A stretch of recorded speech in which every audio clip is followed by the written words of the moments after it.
وہ جس سے چاہے اپنا کام لے لے.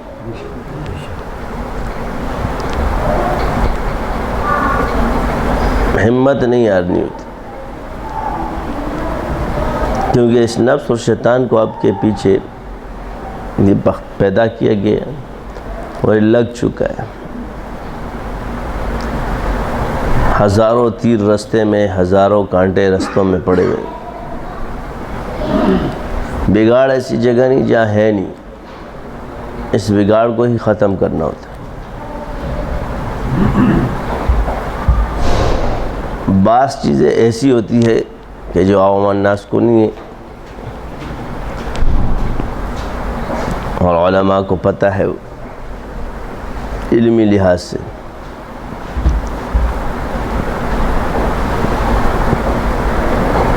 اب ہمارا جو شعبہ ہے یہ ایسا خطرناک تھا، حالانکہ حصہ تصوف رہا، موجودہ دور میں ختم ہو گیا، مگر ہر دور میں یہ حصہ تصوف رہا ہے.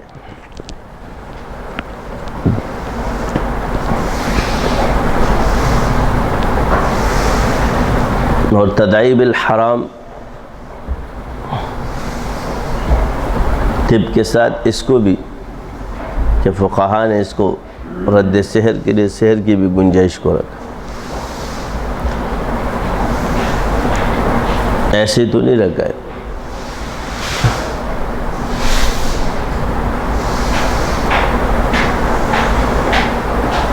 مریض پر آیا تو مریض گند میں مبتلا ہے، طبیب کے پاس آیا تو طبیب مبتلا ہے، اور جو اس سے بچ رہا ہے وہ اس کی مخالفت میں مبتلا ہے.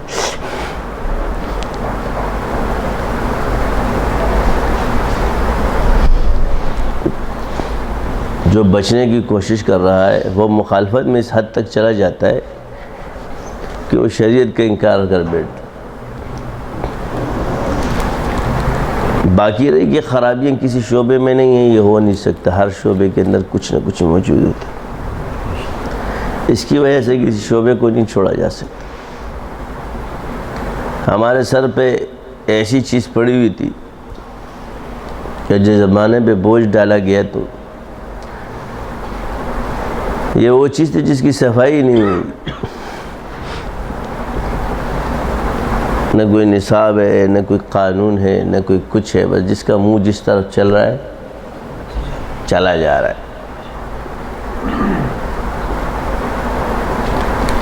کسی مکان کو جب انسان صاف کرتا ہے نا، جس کے ذمہ اس کی صفائی ہوتی تو اس نے گندا ہونا ہوتا ہے. مکین جو ہوتے ہیں وہ اس میں پھر صاف رہتے ہیں.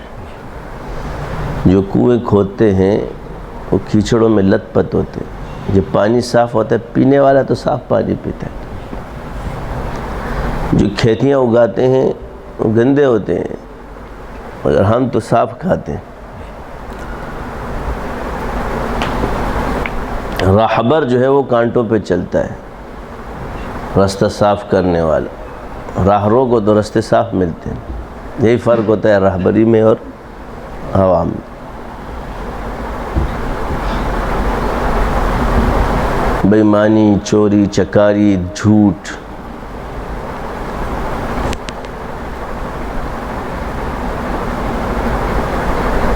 کیا نہیں ہے، ہر جگہ موجود. کیا اس کے لیے دین کے شعبوں کو چھوڑ دیا جائے؟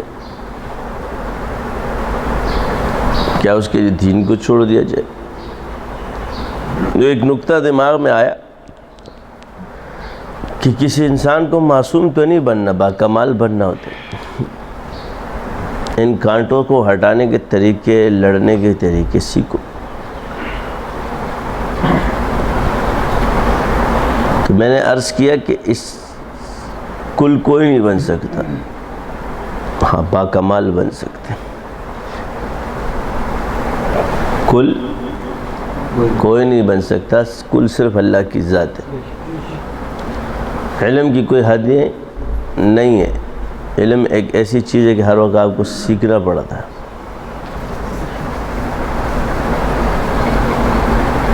ہر وقت آپ کو سیکھنا پڑ رہا ہے. طالب علم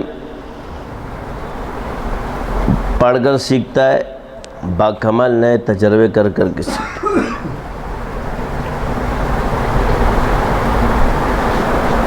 یہی وجہ ہے کہ لوگ اس میں پڑھ چکے کہ ہر کسی کو کل سمجھ بیٹھے ہو، یہ غلطی ہے۔ کل کوئی نہیں ہے، شیخ کل کوئی نہیں ہے۔ ہر جگہ کہیں نہ کہیں ایسی کمزوریاں پڑی ہیں کہ اس پہ پورے ایک کتاب لکھی جا سکتی۔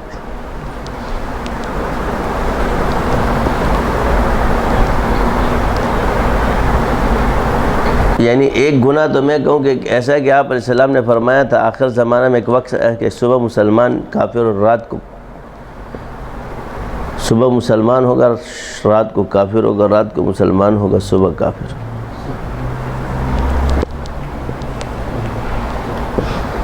اب ہم کہیں کہ جی یہ کون سا کفر ہے؟ تو یہی کفریہ کلمات ہیں نا۔ یہ تکبر کے بعد جو تم لوگ انکار ہے قرآن و حدیث کر کے بیٹھ جاتے ہو، یہ اور کیا ہے؟ یہ کفر نہیں تو کیا ہے؟ اس کے سینگ ہوتے ہیں۔ کفر کیا ہے؟ حق بات کا انکار کرنا، اسے کفر ہے۔ ایک ہے ایسی بات جس پہ آپ چلتے نہیں ہو، یعنی تقوی کیا ہے؟ آپ دو حلال چیزوں میں ایک کو منتخب کر لو۔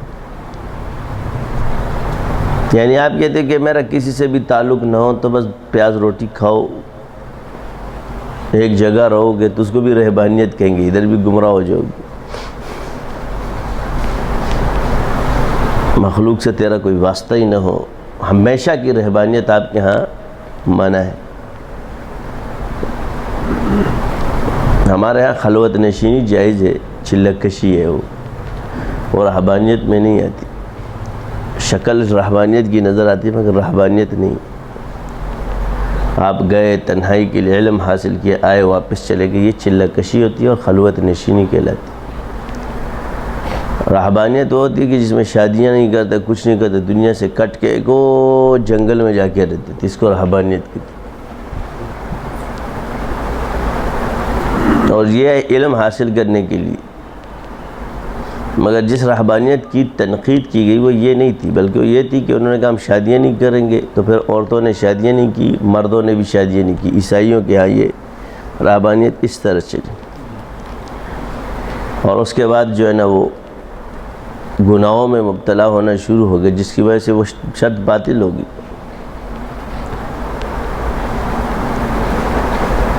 تو وہ تو نبی تھے، اللہ تعالیٰ نے ان کو کہتا، تو نبی کی ہر سنت امتی ادا نہیں کر سکتے۔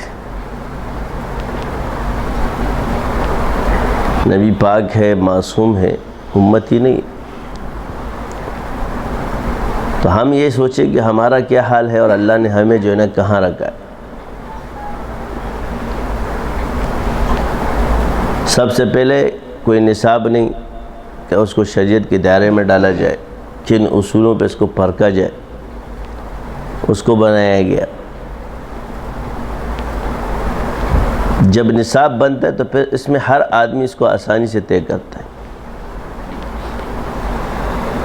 پھر اس کا معیار بنایا گیا کہ اس کو سے قرآن و حدیث سے جتنی بھی روایت اور جو بزرگان دین کے مجربات سے جو خلاف شرع نہیں، ساری چیزیں ڈال کے ایک نصاب دیا گیا، اور الحمدللہ اس پہ لوگ رواں دواں۔ چلو اس سے کفر، شرک، یہ چیزیں ختم ہو، بدعتوں سے انسان کو نجات ملنا شروع ہو گئی۔ یہ کہتے ہیں کہ ہم نے کیا کارنامہ بتا رہے ہیں۔ سب سے پہلے اس علم کو نصاب دیا گیا، ایک سلسلے کی برکت سے اللہ نے اس کو زندہ کیا، اس کے راستے کی گندگیاں صاف کی۔ پہلے گمراہی، کفر، شرک، جس کے لیے لوگ کفر و شرک کرنے کے لیے جاتے تھے، جیسے جادو سیکھنے کے لیے، آج بڑے سے بڑے جادو اس سے کٹ رہے ہیں۔ باقی میں نے پہلے کہا کہ شیخ کل نہیں ہو سکتا اور شافی نہیں ہو سکتا۔ پھر ایک نصاب آیا، جنات کی کیا قسمیں، موکلات کی کیا قسمیں، ارواح کیا چیزیں، روح کیا چیزیں ہوتی ہے، یہ سب اس سلسلے نے بتائی۔ روح میں، جن میں، موکل میں کیا فرق ہے؟ جس سے پہلے لوگ کہتے تھے جی فلاں بزرگ کی حاضری آ گئی، یہ آ گئی۔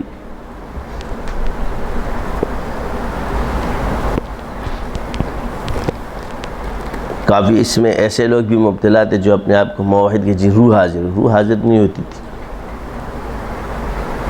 اب علم کے لحاظ سے سکھایا گیا کہ جی روح کس کس چیز کو کہا جاتا ہے, اصل روح کیا ہے, یہ اس میں آپ کو بتائے گا. کلی جتنی بھی خفیہ چیزیں ان کو روح کہا جاتا ہے.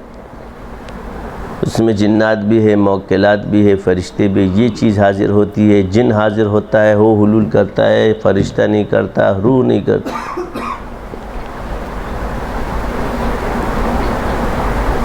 یہ وہ علمی نکتے تھے کہ انسان میں تقسیم تب آپ کر سکتے ہو, لوگوں کو سمجھا سکتے ہو.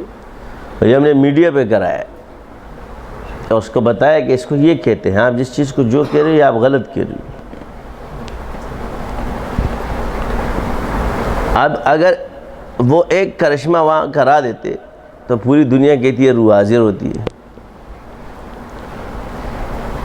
لیکن اس خاتون کو جو کہتی ہے اس نے بھی اس کا نام دیا, حالانکہ وہ تصرف رکھتی تھی اس چیز پہ کہ اس چیز سے کلام کرتی ہے, اس کے ہمزاد سے بات کرتی, مگر اس کو روح کہتی تھی. میں روح سے بات کر رہا ہوں گی, تمہارے باپ داؤں کے روح سے بات کر رہا ہوں گی, فلاں سے روح کر رہا ہوں. ہم بھی بیٹھے ہم دیکھتے تم کراؤ تو صحیح, تمہارے شیشے ختم ہو جائیں گے, مگر یہ ہوگا نہیں. بات یہ کہ آپ گفتار کرتے ہو, جب تک اس چیز کو سیکھو گے نہیں اور اس کے تصرف کو حاصل کرو گے نہیں تو اگلے کو سمجھاؤ گے کس؟ وہی چیز تھی. پھر وہی لوگ جو اس چیز کے قائل تھے ہماری بولی بولتے تھے کہ نہیں یار یہ بات صحیح ہے, یہ غلط ہے, یہ ٹھیک ہے, یہ صحیح ہے, یہ غلط ہے. اس کی برکت سے ایک پوری دنیا کا ایک کانسیپٹ صحیح ہو چکا. تو یہ بدعقیدگی تھی, اس سے بندہ کافر ہو جاتا تھا. علماء نے اس کو کافر لے گئے, لیکن عوام اس میں مبتلا تھی. پھر دوسری بدعقیدگی کیا پیدا ہوئی کہ جو آپ لوگ کے اندر ویسے بھی موجود ہے, یعنی جادو کا انکار کرتے تھے. میں نے آپ سے کہا نا, جو مبتلا ہے وہ بھی غرق ہے, جو نہیں مبتلا ہے وہ بھی اس کو بھی غرق کیا ہے. دونوں صورتیں میں اس نے آپ کو غرق کیا. انہوں نے کیا انکار کر دیا؟ جادو ہوتا ہی نہیں. اسی طرح آپ کے ڈاکٹرز جو نفسیات کے تھے, سب کچھ تھے,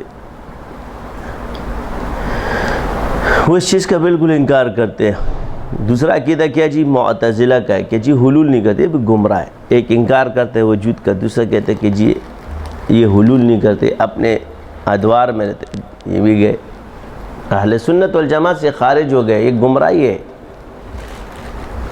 اس کو صحیح کرایا کہ نہیں, ڈاکٹروں نے بھی مانا. ڈاکٹر اس چیز کو نہیں مانتے کہ ان کو صرف بتایا کہ بھئی جس چیز کا علاج طب سے نہ ہو سمجھ لو کوئی اور چیز ہے. اب وہ بیچتے ہیں لوگوں کو کہ آپ اپنے کسی سے روحانی علاج کرائے.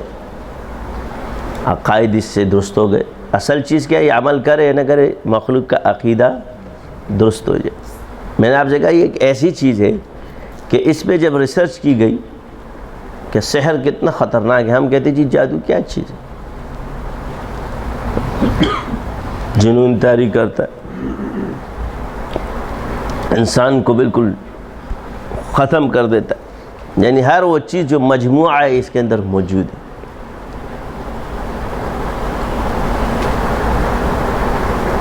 اگر ہم نے اس کو ایک ہلکی سی چیز سمجھا, اب مجموعہ کیا ہے کہ جس پر جادو ہوا وہ بھی غرق ہو گیا, جس نے جادو کا انکار کیا وہ بھی غرق ہو گیا. اب جس چیز میں قرآن اور حدیث میں جس چیز کا تذکرہ اتنی وضاحت کے ساتھ بیان ہو تو اس کا انکار کرنے والا کہ یہ ہوتا ہی نہیں, یہاں قیاس تھوڑی چلے گا تمہارا, یہاں کوئی آپ کا اجتہاد, یہاں آپ کا کوئی تھوڑی چلے گا. اتنی وضاحت کے ساتھ حدیث میں بیان کیا, بزرگوں نے یہ فرمایا, یہاں بزرگوں کا قول قلعدم ہو جاتا ہے. پھر اختلاف دو چیزوں میں تھا کہ خواہ جادو خیالی ہے یا حقیقی ہے.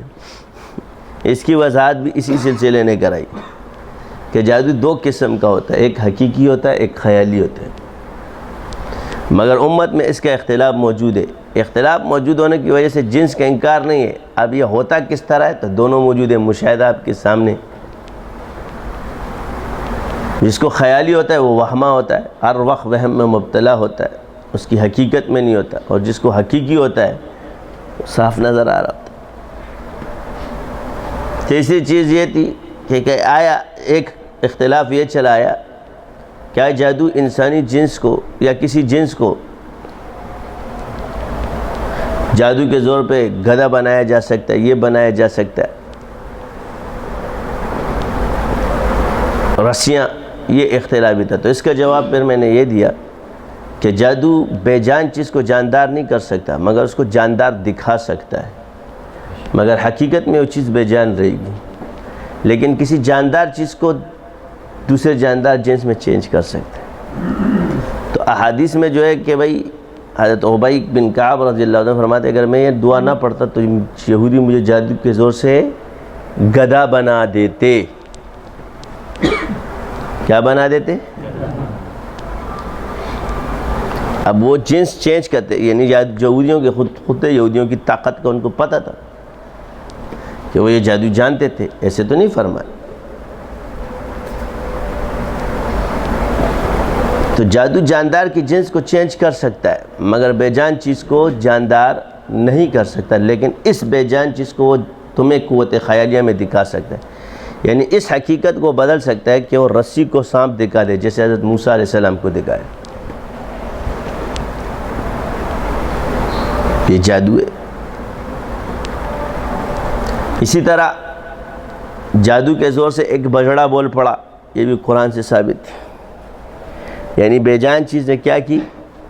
آواز لگائی، یہ بھی قرآن سے ثابت ہے، اور یہ بنی اسرائیل کے واقعے میں موجود ہے۔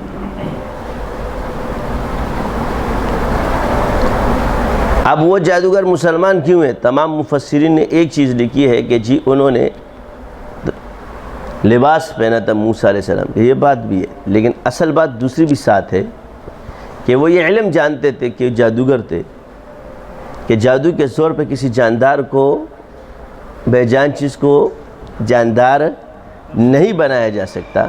یہ اس علم سے واقف تھے کہ جادو میں اتنی قوت موجود نہیں ہے کہ کسی لکڑی کو حقیقت میں اژدہا بنا دے، لیکن جب موسیٰ علیہ السلام نے، وہ اشارہ انہوں نے وہیں کیا ہے کہ جب موسیٰ علیہ السلام نے اژدہا پھینکا، کیونکہ یہ اس علم نے اس تفسیر کو بتایا ہے، یہ کسی اور تفسیر میں کہ جب حضرت موسیٰ علیہ السلام نے عصا پھینکی تو وہ واقعی اژدہا بن گیا، تو اس وقت انہوں نے کہا کہ یہ ہم نے ایمان لیا ہے موسیٰ کے رب پر اور ہارون علیہ السلام کے رب پر۔ فوراً توبہ کی، کیوں؟ کہ ان کے پاس یہ علم موجود تھا کہ حقیقت کے اندر جادو میں یہ قوت موجود نہیں ہے کہ وہ کسی بے جان چیز کو جاندار بنا دے، صرف معجزہ ہے، یہ اللہ ہی کر سکتا ہے، اور کوئی چیز اور کسی چیز کو یہ طاقت حاصل نہیں ہے، اور انہوں نے کلمہ پڑھ لیا۔ اصل چیز یہاں پر اس نقطے کو بیان نہیں کیا گیا، اور وجہ یہی ہے، ورنہ آج اس چیز کو دیکھا جا سکتا ہے، جب جہالت کیا ہوتی اسی طرح ہوتی، مگر ان کے پاس یہ علم موجود تھا، اس لیے انہوں نے، جہل اسی کو کہا جاتا ہے ابو جہل، جب جانتے ہوئے بھی حرکتیں الٹی کرے پھر وہ ابو جہل ہوتے ہیں۔ ایک ہوتا ہے جاہل اور ابو جہل۔ ابو جہل کیوں کہا گیا تھا اس کو؟ کہ وہ جانتے ہوئے بھی کہ یہ نبی برحق ہے پھر بھی انکار کرتا تھا اور پروپیگنڈے کرتا۔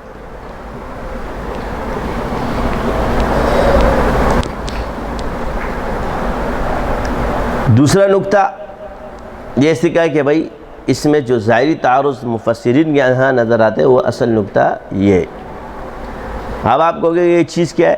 یہی ہے، دیکھو عربی بلاغت میں وہ اتنے ماہر تھے عرب، اس لیے اللہ تعالیٰ نے ان کو امی پیدا کیا حضور کو، تاکہ معجزہ ظاہر ہو جائے اس نبی کا، کیونکہ بلاغت کے اندر جتنی مہارت ان کو حاصل تھی تو فرق نہیں، اگر وہ بھی اسی طرح بلاغت میں ان کے سامنے ہوتے تو ان کو فرق محسوس نہ ہوتا کہ یہ کلام، جب آپ علیہ السلام امی تھے اور آپ کو جب یہ کلام ہے، کیونکہ اس وقت بلاغت میں اتنے ماہر تھے، اس حد تک پہنچ چکے تھے، تو آپ علیہ السلام کو امی پیدا کیا گیا۔ امی پیدا کرنے کا مقصد کیا کہ اس علم والوں کو بتایا جائے کہ یہ علم اللہ کی طرف سے۔ اب وہ اتنے ماہر تھے کہ عرب کے اندر جو 7 معلقات قرآن مجید اور عرب اس میں قرآن کے نازل ہونے کے ساتھ اس علم کی، اس بلاغت کی وجہ سے اس میں اتنی مہارت موجود تھی کہ اس نے اسی وقت اس کو اتار کے پھینک دیا کہ یہ کسی بندے کا کلام نہیں ہو سکتا۔ اب یہ پہچان اس کو کس چیز نے کرائی؟ یہی تو اللہ تعالیٰ نے ان کو چیلنج کیا، تو جانتے تھے کہ یہ کلام اللہ ہے۔ اللہ تعالیٰ نے فرمایا وَإِن كُنتُمْ فِي رَيْبٍ مِّمَّا نَزَّلْنَا عَلَىٰ عَبْدِنَا فَأْتُوا بِسُورَةٍ مِّن مِّثْلِهِ وَادْعُوا شُهَدَاءَكُم مِّن دُونِ اللَّهِ۔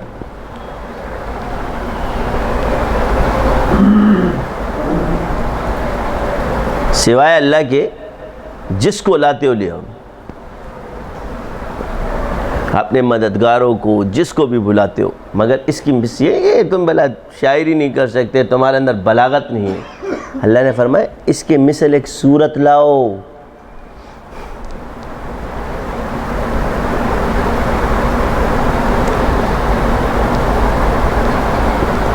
سمجھ آئی؟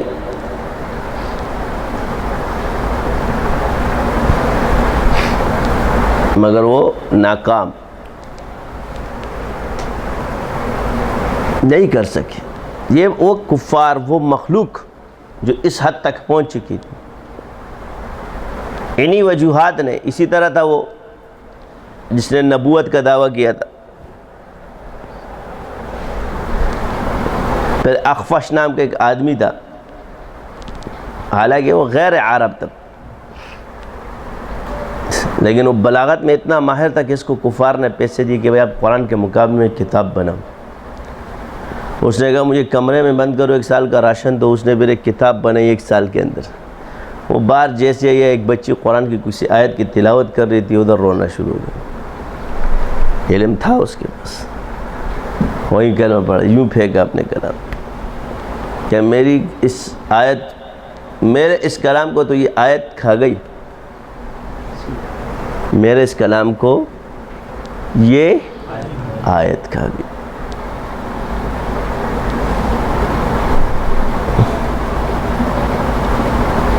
ایک آیت قرآن کی کھا گئی، میں کیا اس کا مقابلہ کروں گا؟ مسلمان ہو گیا۔ کس برکت سے؟ ٹھیک ہے، بعض میں کہ بھائی ایک دم قائل ہو جاتے ہیں، بعض ضدی ہو جاتے ہیں۔ جو قائل ہو جاتے ہیں ان کو نجات مل جاتی ہے۔ تو عرض یہ کہ یہی وجہ ہے کہ ہم نے ایک دوسرے کے عیب ڈھونڈے، اور یہی ہماری پستی کی وجہ ہے۔ ہم نے ایک دوسرے کے کمال کو نہیں دیکھا۔ عیب تو تب ڈھونڈے جائیں گے کہ ہم بے عیب ہو، ہمارے اندر کوئی عیب نہ ہو، میرے ادارے میں کوئی عیب نہ ہو، میرے بچوں میں کوئی عیب نہ ہو، میرے شاگردوں میں کوئی عیب نہ ہو۔ یہ کہاں سے تم پیدا کرو گے؟ کوئی زمانہ خالی ہے اس سے؟ یہی وجہ کہ یہ جراثیم ہمارے اندر کہاں سے آیا؟ ایک یہی ہوتے ہیں کہ اپنے کفر کو اسلام سے مقابلہ کرتے تھے وہ کفار۔ اسی طرح بعد میں خارجیوں کی مصبوحی ہے کہ اللہ تعالیٰ کی جو احادیث رسول اللہ سے اس کی غلط تشریح کرنا، غلط تفسیریں کرنا، قرآن کی آیات کی غلط تفسیریں کرنا، اور اس کے بعد ان کے اندر یہ تباہی پیدا ہوگی۔ مگر ان میں سب سے بڑی چیز یہ تھی کہ وہ سمجھتے تھے کہ جس نے گناہ کیا بس کبیرہ کفر کی حد تک لے جاتے تھے، اور معتزلی کہتے تھے کہ اللہ پر لازم ہے کہ اس کو کبھی معاف اللہ کرے گا ہی نہیں۔ مگر 1000 بار توبہ شکستی باز آ، بڑے بڑے وہ سیبوں پہ بندے مار دیتے اور اللہ تعالیٰ کے صحابہ کو جو نا کافر کہتے تھے۔ سیب کو کیا کہتے تھے؟ یہ سیب مت توڑو، گناہ ہے۔ کیا ہے؟ سیب مت کھانا، یہ گناہ ہے۔ حالانکہ رستے کے سیب کے بارے میں اتنا وہ نہیں کہ جتنا اس میں، لیکن اس کو گناہ سمجھتے تھے۔ مگر اصحاب رسول کو کافر کہہ دیا۔ کس کو؟ حضرت علی کو، تمام جمہور صحابہ جنہوں نے تحکیم کا فیصلہ کیا، سب کو کافر کر۔ یہ گناہ نظر نہیں آیا۔ یہ حال ہمارا ہوتا جا رہا، اللہ معاف فرمائے۔ تو ہم اس منبر اور اس چیز کے قابل نہیں ہیں۔ قسم خدا کی، اس رب کی فضل ہے، اس کا کرم ہے، اس کے کرم کے علاوہ کچھ بھی نہیں ہے۔ علم میں سیکھنا، کمال حاصل کرنا، تو عرض مالیات خراب، ہر چیز خراب، دھوکہ دہی، بے نیتی، ہر چیز ختم۔ کوشش کی، الحمدللہ جو یہ کرتا ہے اس کو کوئی فائدہ ہی نہیں ملتا، ہمارے سلسلے میں خالی ہو جاتا ہے۔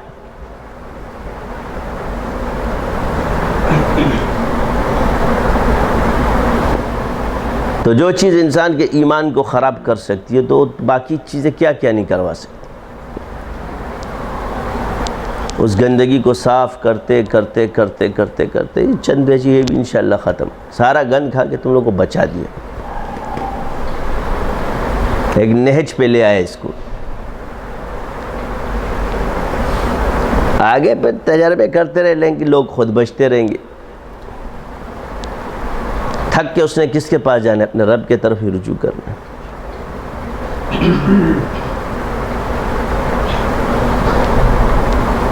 تصوف تو آج دیکھو ہر صوفی اس کا انکار کرتا جا رہا ہے. وہاں سے دوسرا اس کا انکار کر. آخر اس کے انکار کی وجہ کیا ہے؟ یہ تو معتزلہ کا عقیدہ ہے. یہ بھی پتہ نہیں آپ لوگوں کو. پہلے جا کے پڑھو تو صحیح کس چیز کا انکار کیا کس نے. اب یہ کہتے ہیں کہ جی بس یہ پڑھو دم ڈال دیں گے. خود حضور فرماتے تھے اصحاب رسول کو کہ ان کو وہ چیز سکھا دو جو دم تم نے سیکھا. آپ علیہ السلام کی اجازت. آج ہم 100 مراقبے کرتے ہیں, ہزاروں مجاہدے کرتے ہیں, پھر اس کے بعد آپ علیہ السلام کی طرف سے اجازت آتی ہے مراقبات میں, اس میں وہ تاثیر پیدا ہو جاتی. تو جنہوں نے اس بدن کے لحاظ سے لیا اس کا کیا حال ہوگا. جو صدیق کے صحابہ ہیں کہ جس کے درجے تک کوئی نہیں پہنچ سکتا, ولی 1000 سال کے مجاہدے کر لے کوئی صحابی کا درجہ نہیں پا سکتا. ان کا پھر کیا عالم ہوگا. میرا مقصد یہ نہیں ہے کہ آپ جو ہے نا اس چیز کا وہ کرو. آپ ایک جنگ میں مبتلا ہو, اور وہ جنگ ہماری 2 قسم کی ہے. ایک نفس اور شیطان سے ہے تیری جنگ جاری. یہ باطنی جنگ ہے, کبھی اس کا پلہ باری کبھی تیرا پلہ باری. یعنی نفس تیرے اندر کا دشمن ہے اور شیطان تیرے باہر کا دشمن ہے. اسی طرح اپنے ماحول اور معاشرے میں بھی ہمارے ساتھ یہی ہے. ایک باہر کا کافر دشمن ہے ظاہر میں, ایک اندر کا دشمن ہے جو تمہارے سامنے. گھریلو حالات میں بھی دیکھ لو, ایک اندر کا دشمن ہوتا ہے ایک باہر کا دشمن ہوتا ہے.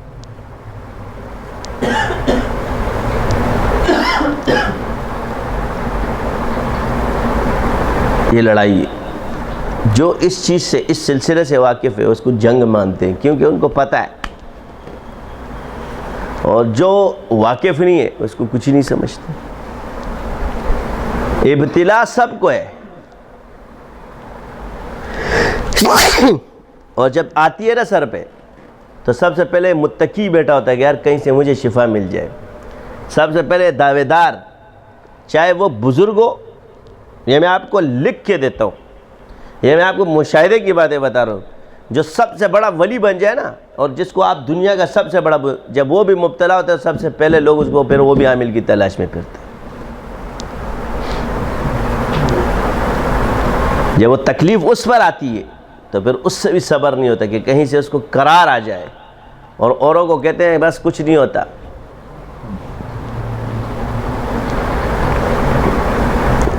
ایسا ہی نہیں. ہم سارا دن ایک سوچتے گئے کہ بھئی یہ بعد میں دیکھا ہم خود وہ گولی کھاتے ہیں. تو میں کیوں کہہ رہا ہوں؟ تو آگے سے جواب آتا ہے میں اس لیے کہہ رہا ہوں کہ اسباب کو تو اختیار کرنا چاہیے. تو دوسروں کو بھی یہ سمجھاؤ نا کہ بس اسباب کو اختیار کرو, توکل اللہ پہ کرو.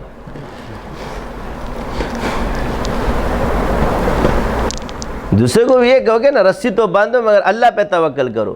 پورا مسئلہ کیوں نہیں بتاتے؟ مرید چھوٹ جائے گا, کسی اور کے پاس چلا جائے گا. تو اب اگر کر رہا ہے تو اس کو اتنا بیان کر دو کہ اگر وہ کسی کے پاس چلا بھی جائے تو صرف علاج کے لیے جائے گا, کہ کہیں مرید نہیں بنے گا, تو یہاں سے مرید نہ ٹوٹے. یہ بھی ٹھیک ہے. عاملین سے وہ کہتے ہیں جی بیعت کس سے ہوتے ہیں؟ عاملین سے تو بیعت نہیں, تو بیعت تو لوگ سلسلے میں ہوتے. میں اپنے آپ کو قابل نہیں سمجھتا, نہ میں اپنے آپ کو کوئی اتنا بڑا سمجھتا ہوں.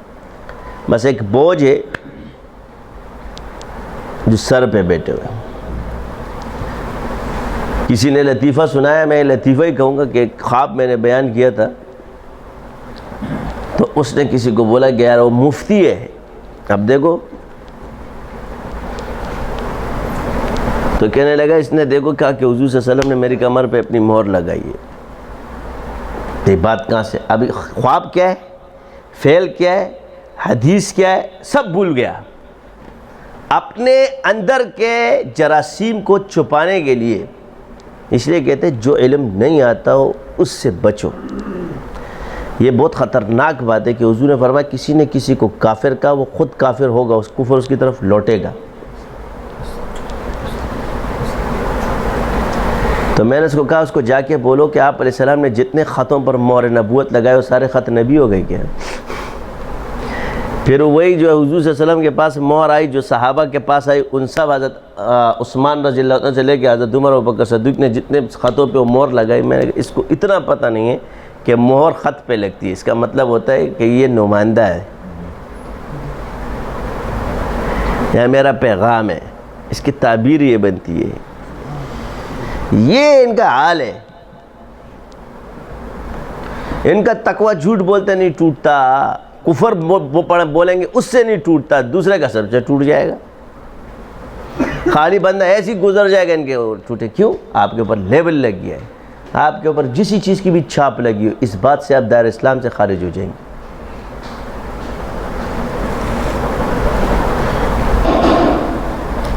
کیوں کہ آپ نے اس فعل میں، اس شخص نے جو خواب دیکھا اس نے حضور کو خواب میں دیکھا ہے، اور یہ الزام آپ نے کس پہ لگایا؟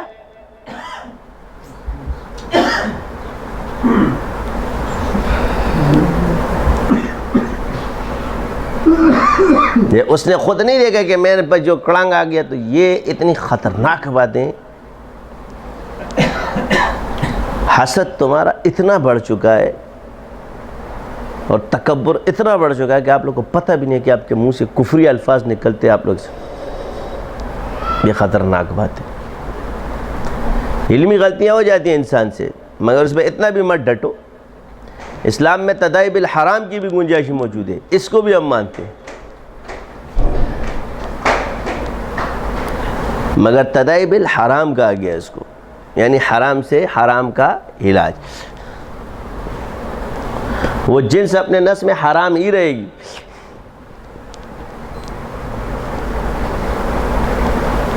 یہ نہیں کہ وہ جنس حلال ہو جائے گی، وہ جنس حرام ہی رہے گی، اسی لیے اس کو تدائی بالحرام کا ہے۔ جو چیز حلال ہے وہ حرام نہیں ہو سکتی، جو حرام ہے وہ حلال نہیں ہو سکتی، یہ ایک الگ مسئلہ، مگر دوائی تدائی یہ ایک الگ میدان ہے اس کا۔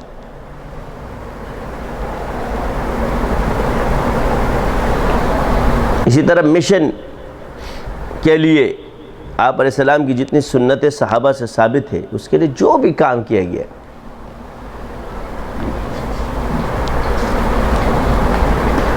تو یہ چیزیں جب حضور نے فرمائی ہیں اور اصحاب رسول نے کی ہے، ان طریقوں کو اختیار کیا ہے، پھر دنیا میں کون سا متقی پرہیزگار آئے گا، کون سا بڑا بزرگ آئے گا؟ نبی رسول اللہ سے اوپر کوئی نہیں آ سکتا اب مخلوق میں، اور صحابہ سے بڑا کوئی ولی پیدا نہیں ہو سکتا۔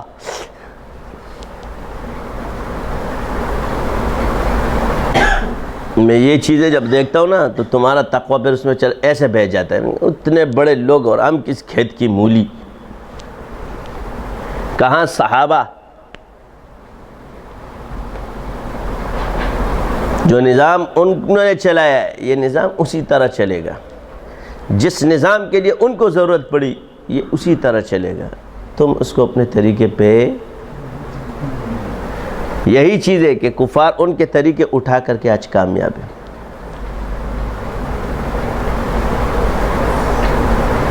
ہمارے ہاں یہ مسئلہ ہے۔ تو عرض یہ کہ یہ اتنی خطرناک بات ہے کہ ہم سوچ نہیں سکتے۔ میں آپ کو پھر بھی کہتا ہوں کہ میرے بس میں ہوتا نا، میرے بس میں کہ اس چیز سے ہٹ جاؤں تو میں کب کا ہٹ چکا ہوں۔ یہ اتنا خطرناک اور اتنا بڑا بوجھ تھا۔ ایک آگ ہے، یہ دنیا کا سب سے مشکل ترین کام ہے، جن کو لوگ کچھ نہیں سمجھتے تھے آج الحمدللہ وہ ذکر کے میدانوں میں اتنے آگے نکل گئے. میں آپ کو ایک بات صحیح بتا دوں، کچھ بھی کر لو آپ لوگ، یہ ذکر جو چھوڑتا ہے مشکل ہے کہ یہ بندہ اللہ کا مقرب بنے. وہی بات ہے، یہ روح ہے، روح.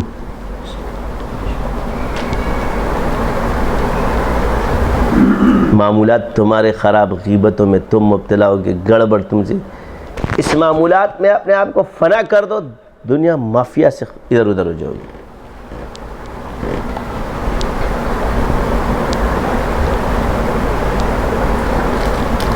کہتے ہیں نا عورت سے جتنا دور رہے گا اتنا اچھا رہے گا. زیادہ ہمدرد مت بنے، میرے یہ ہو گیا، میرے فلاں، خود کوئی ٹھوٹ سے بات نہیں کرو، بس ٹھیک ہے دم کا جب. اس سے زیادہ گفتگو مت کرو، ان سے قریب بھی مت آنے دو. اپنے ان شاگردوں کو دور رکھو. ان کو جتنا تم دور رہو گے، اپنے دل کو ان سے دور رہو گے، اتنا فائدے میں رہو گے.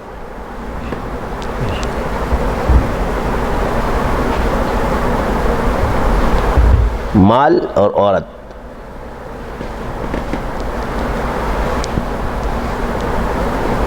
اب عورتیں بولیں گے ہم لوگ، وہ تم عورت،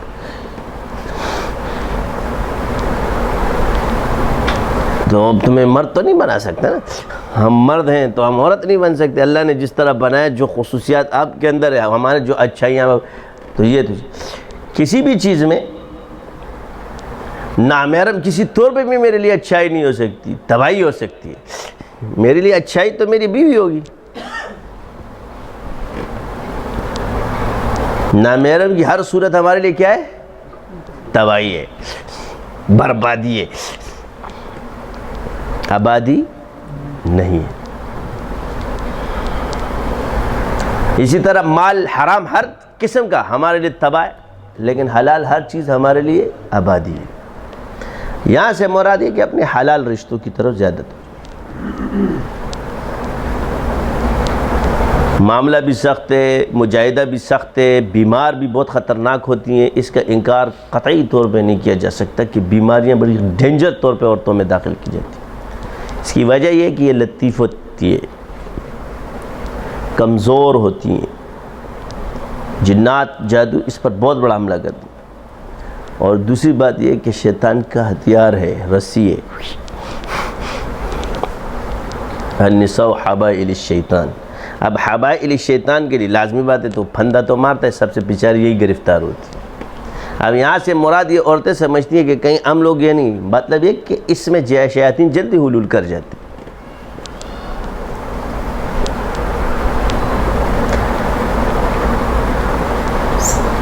اب اس پھندا، وہ رسی،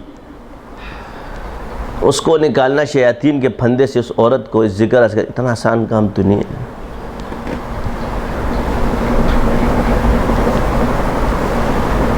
تو مقصد عورتوں کی برائیاں نہیں ہوتی، بلکہ یہ ہے کہ شیاطین کس طرح ان پہ وار کرتے ہیں، پھر اس کے ذریعے کیا ہوتا ہے. تو یہ بڑا ڈینجر ہے. دنیا میں جتنی بھی حکومتیں ہیں یا جتنی بھی تباہیاں ہیں، ہر چیز کے پیچھے ایک راز ہوتا ہے. کبھی آپ کو ایک کلپ دکھایا جائے گا، یہ نہیں دکھایا جائے گا کہ عورت گئی، خود اس کو چھڑا، خود اس کو تنگ کیا، نہیں، لیکن بے حرمتی اس کی ہو گئی، کیونکہ ادھر عورتیں اس کی وکالت کرتی ہے، وہ اینکر ہے، وہ مرد ہے، وہ ظالم ہو گیا. دفتر میں اس کے داخل ہو رہا ہے. تو یہ چیزیں ہیں، ہم سب سے پہلے اپنی غلطی نہیں ماننی.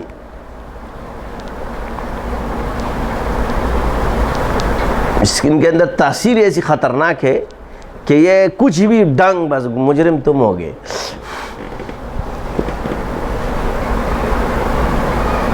زلیخا نے لے کر گیا حضرت یوسف علیہ السلام کو، ساتھ اس کے اندر تالے بھی لگائے. جب وہ دوڑے، ہم کسی کو کہہ گئے نا، یہ تو نبی ہے، نبی معصوم نبی تھا. نبوت کی برکت سے دوڑے، سب چیزیں کھلنا شروع ہو گئی، پیچھے سے دامن پکڑا، قرآن یہ بیان کر رہا ہے۔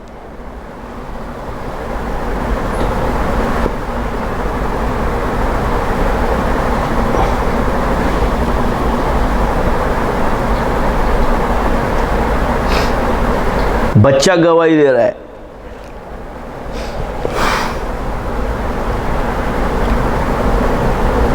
بچہ گواہی دے رہا ہے۔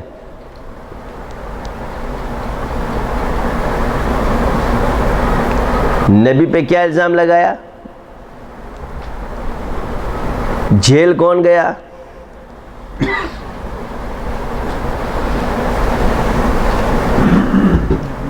نبی۔ تم کس کھیت کی مولی ہو؟ زمانے میں عورت آئے گی، ہار تجھ پہ ہی لوگ کہیں گے، الزام تیرے پہ آئے گا، پھنسے گا تو، دنیا تیری طرف نہیں ہے، کیونکہ ادھر کون گیا؟ تو نبی جیل میں چلے گئے، وہ تو معصوم نبی ہے، ہم تو دیا تو تم نے کیا ولیوں کو معصوم سمجھ کی؟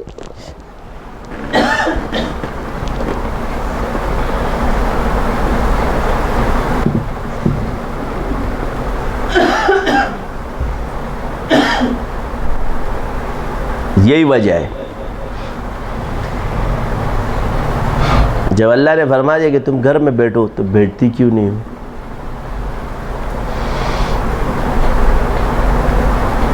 باہر جانا ہے، پردہ نہیں کرنا، فلموں کے کلبوں میں جانا، ادھر جانا ادھر جانا۔ ہم کہتے جی ہمارے ہر جگہ کہیں نہ کہیں کمزوری ہوگی جس کی وجہ سے وہ وبال ہم پہ پڑتا ہے۔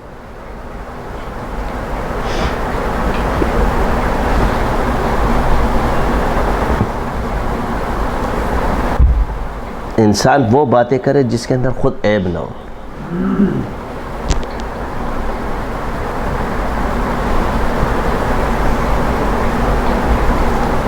یہی وجہ ہے دکھانا سب سے بڑا اچھا کام یہ ہو گیا ہمارے اس میڈیا کی برکت سے، یہ کیوں گیا، یہ برکت ہی کہوں گا کہ جالیوں کا، جن کو نمازیں نہیں آتی تھی، روزے نہیں آتی، سب کو پکڑا جوان کے بچوں نے۔ اس کو میں کہتا ہوں گن سے گن صاف ہوتا ہے، اسی کو کہتے ہیں تذائب الحرام۔ نہیں تو یہ کیا ہے؟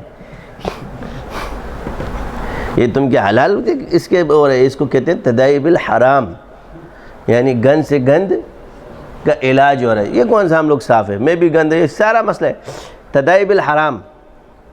کیا ہوا؟ یعنی جس کو خود کلمہ نہیں آتا وہ دوسرے سے پوچھے تجھے کتنے کلمے آتے ہیں؟ تو جتنے جالی تھے سب کو پکڑ لیا۔ یہ بھی اچھا ہے۔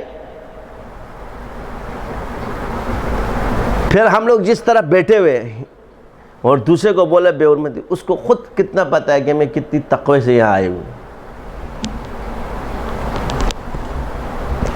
ہم لوگ کتنے متقی پرہیزگار ہو کر بیٹھے ہوئے ہیں۔ بیڑا غرق ہے تمہارے اس کھانا خراب۔ جو آیا ہے نا اس کا اثر ہوتا ہے انسان کی زندگی میں۔ اس کیمرے کا اثر ضرور ہے، یہ جو ٹی وی والا ہے یہ اپنا جادو ضرور دکھاتا ہے۔ اللہ ہر کسی کی حفاظت۔ اس لیے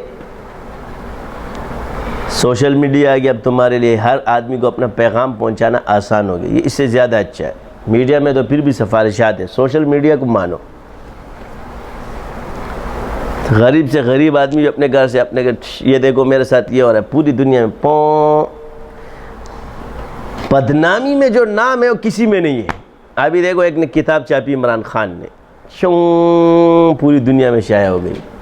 ابھی وہ کتاب چھپ کر نہیں آئی ہے لیکن اس کا نام پولیس نے کہا کیا کروں گا، کسی کی عزت اچھال گئی تو عزت کمانی ہے میں نے۔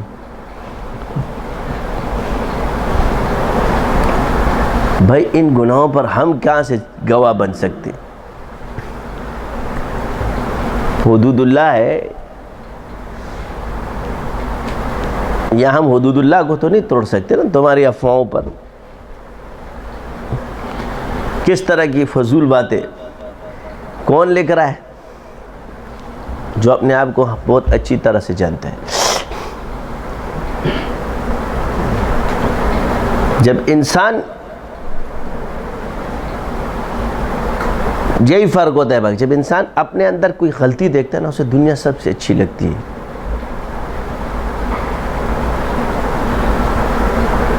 ہم خطا کار ہیں، اس لیے مجھے دنیا بہت اچھی لگتی ہے اپنے سے. میں سمجھتا ہوں ساری دنیا مجھ سے بہتر ہے. یہ میرا حال ہے. میں یہاں بیٹھنا، اس جگہ موت آتی ہے مجھے. جب کچھ علماء مجھے کہتے ہیں نا کہ اسٹیج پر آ جاؤ اور مجھے بیان کرو، اس وقت یہ سمجھتا ہوں کہ یہ میرے لیے موت کا دن ہوتا ہے.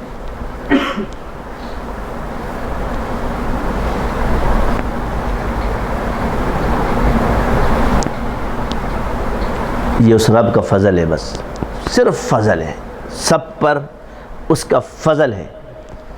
میں اپنے کردار کو بہت اچھی طرح سے جانتا ہوں.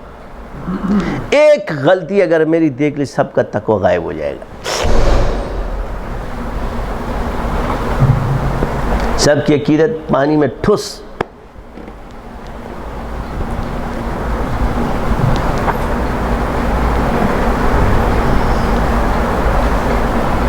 ایسے بہ جائے گا، ایسے پھر پیر نہیں ہوگا، خنزیر ہوگا. یہ دیکھ، یہ پیر تھا، یہ خنزیر ہے. دپا غدہ ہوگا، میں یہ ہوگا. پھر کوئی نہیں دیکھے کہ پیر کے ساتھ کیا ہوا تھا. یہ حال ہے اس زمانے کا. بہت کم لوگ ہوتے ہیں.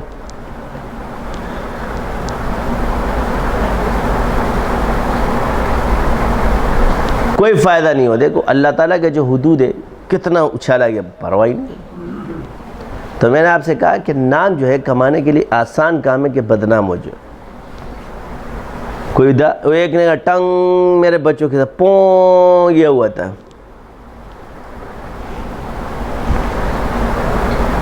جب دونوں کو ایک ساتھ دیکھ لو نا تو گولی مار دو. بولو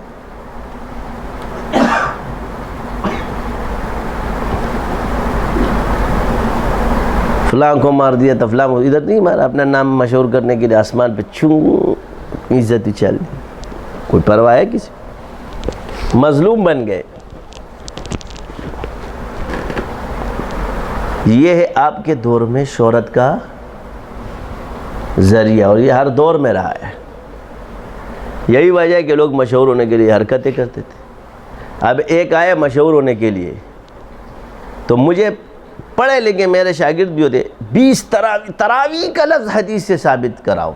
کسی بھی صحیح حدیث میں تراویح کا لفظ نہیں ہے.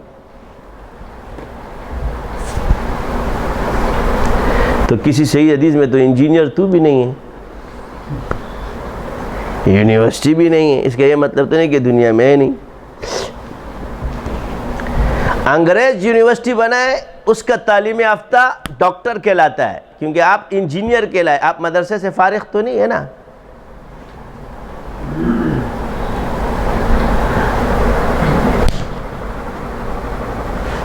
یہ ایتھینٹک ہے، یہ شریعت میں جائز ہے.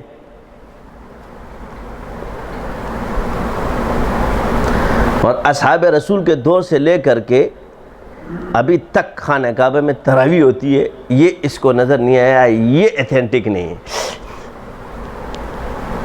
یعنی آپ کے آن ایئر غیر مقلد یہ اعتراف کر رہا ہے کہ ایک سوال میں نے بھی دیکھا، وہ قاری خلیل الرحمن صاحب سے کسی نے پوچھا تو کہنے لگا اس پہ میرے پاس قرآن اور حدیث نہیں ہے. کیا کہا؟ انجینئر کے پاس انجینئرنگ کے لیے قرآن اور حدیث نہیں ہوگی، ڈاکٹر کے پاس قرآن اور حدیث نہیں ہوگا. یہ دنیا کا جتنا نظام اس وقت چل رہا ہے، گاڑیاں، سائنس، اس کے لیے آپ کے پاس قرآن اور حدیث نہیں ہے. ان سے پوچھو انجینئر صاحب، تو مائک سامنے رکھ کے تقریر کرتا ہے، یہ مت بولنا کہ یہ ذرائع ہیں، کیونکہ آپ دو چیزوں کے مدعے. یہ ذرائع اس کو فقہ نے فرمایا ہے، اسی کو اجتہاد کہتے ہیں.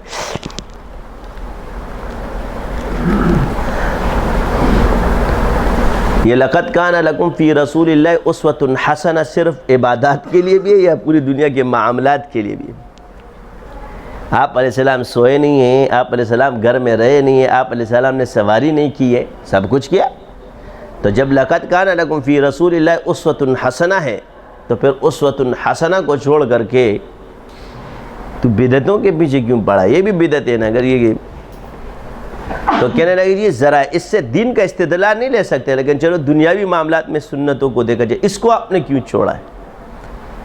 پتلون پہن لی، مائک لگا کے تو تقریریں کرے،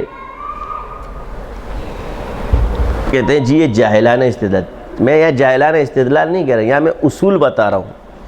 وہ اصول ہے تیسری چیز جس کو ہم کہتے ہیں اجتہاد۔ کیا کہتے ہیں؟ جو تمہیں نہ ملے تو پھر کیا کرو گے؟ تو معاذ ابن جبل، اب اس اجتہاد کا تعلق کن کے ساتھ ہے؟ تو اطلاع عرض ہے کہ انجینئر کے لیے نہیں ہے۔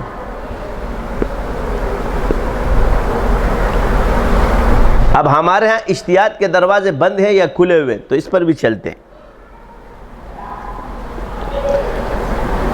غیر مقلد اہل تشیع یہ مانتے ہیں کہ مجتہد ابھی بھی پیدا ہوتے ہیں، مگر اہل سنت والجماعت کوئی بھی قائل نہیں ہے کہ مجتہد مطلق اب کوئی پیدا ہو سکتا۔ اہل تشیع کہتے ہیں کہ امام اب پیدا نہیں ہوگا، نائب امام ہوگا۔ وہ نائب امام کو مجتہد کہتے ہیں اور امام کو بلند کہتے ہیں، لیکن ہمارے ہاں مجتہد ہی کو امام کہتے ہیں۔ کیا کہتے ہیں؟ جو مجتہد مطلق ہے ہم اس کو کیا کہتے ہیں؟ امام کہتے ہیں۔ امام ابو حنیفہ، امام مالک، امام شافعی، امام احمد بن حنبل، امام جعفر صادق، یہ سارے ائمہ تھے، یہ مجتہد مطلق تھے۔ حسن بصری رحمۃ، جو تابعین کا جتنا دور ہے اور تبع تابعین کا، اس میں مجتہد مطلق پیدا ہوئے ہیں۔ ہم اس کو قرن کا دور کہتے ہیں، اور اس دور کے بعد حضور نے فرمایا جھوٹ پیدا ہوگا، یعنی جھوٹے پیدا ہوں گے۔ تو اصول حدیث، عقائد اور قرآن اور اس میں فقہ کی جتنے بھی قوانین ہیں وہ اسی دور میں مدون ہو چکے ہیں۔ اب ہمیں کوئی نئے اصول کی ضرورت نہیں ہے، اور ہم انہی اصولوں کے پابند ہیں، یعنی قرآن، حدیث، حدیث کے بعد ہے اجماع صحابہ، پھر قیاس۔ قیاس میں ہم ائمہ کو مانتے ہیں، اور ہمارے ہاں امام ابو حنیفہ، امام ابو یوسف، امام محمد، امام ظفر، امام حسن بن زیاد، احناف کیا ہے یہ وسیع 5 تک ہے۔ شوافوں کے یہاں صرف امام شافعی، امام احمد بن حنبل اور امام مالک رحمۃ اللہ علیہ۔ اب رہی یہ بات، ہمارے اکثر لوگ پریشان ہیں اس بات میں کہ کیا قرآن و حدیث کے خلاف بھی اجتہاد ہوا یا صرف روایات پر بھی اجتہاد ہوا؟ تو بہت آسان صرف جوابات ہیں اس کے۔ ہمارے ہاں قرآن کے احکام میں اختلاف مختلف موجود ہے، تعارض، متشابہات یہ موجود ہے۔ اسی طرح روایات میں تعارض آپ کو ملتا رہے گا، صحیح حدیث ہے کہ نہیں ہے، یہ تمام روایات موجود ہوں گی۔ متاخرین کے بحث کو میں چھوڑ دیتا ہوں کیونکہ اس میں پڑھنا ہی نہیں میں پیچھے قدامت کے پیچھے جاتا ہوں۔ اصل یہ کہ آپ علیہ السلام کی تمام سنت اور دین کو اللہ تعالیٰ نے زندہ کرنا تھا، اسی کے لیے اللہ تعالیٰ نے مجتہدین پیدا کیا اور ان کے انشراح صدر کو کھول دیا۔ ایک کے نزدیک یہ سنت افضل ہے، دوسرے کے نزدیک یہ سنت افضل ہے۔ یہ تو ہو گئی عبادات میں۔ ان کے ہاں رفع دین افضل ہے، ہمارے ہاں ترک رفع دین سنت افضل ہے۔ فرق صرف اتنا ہے۔ اب اس کا اختلاف کیا ہوا؟ امام اوزاعی کا اور امام ابو حنیفہ کا خود مناظرہ موجود ہے۔ اب یہیں پر روایات کا فرق آتا ہے کہ ان کے ہاں کون سی روایت معتبر ہے، ہماری کہاں روایت معتبر ہے۔ یہاں اختلاف حدیث پر نہیں ہے، بس کہ اس کے اندر جو رجال ہے یہ اس کا اعتبار ہوتا ہے۔ تو امام اوزاعی نے امام ابو حنیفہ سے فرمایا کہ آپ لوگ رفع دین کیوں نہیں کرتے؟ اب یہاں ثبوت یہ نہیں کہ انکار ہے، بلکہ ثبوت یہاں پر سنت کے لیے فرمایا ثابت نہیں ہے۔ اس نے کہا کیسے ثابت نہیں ہے؟ اب وہ روایت سناتے، میں نے سالم سے، انہوں نے عبداللہ ابن عمر سے، اور انہوں نے حضور کو کہ وہ رفع دین کرتے تھے۔ امام ابو حنیفہ فرمایا میں نے حماد سے، میں نے ابراہیم سے رحمت، انہوں نے علقمہ سے۔ اب یہ کہتے ہیں کہ حدیث نہیں ہمارے پاس، ہمارے حنفی بھی یہ دلیل میں پیش نہیں کرتے کہ یہ روایت امام ابو حنیفہ خود بیان فرماتے ہیں۔ اب یہ سند ہے، میں نے ابراہیم رحمۃ اللہ علیہ سے، انہوں نے ابراہیم نخعی سے، انہوں نے علقمہ سے، انہوں نے ابن مسعود، عبداللہ ابن مسعود سے کہ آپ علیہ السلام رفع دین نہیں کرتے۔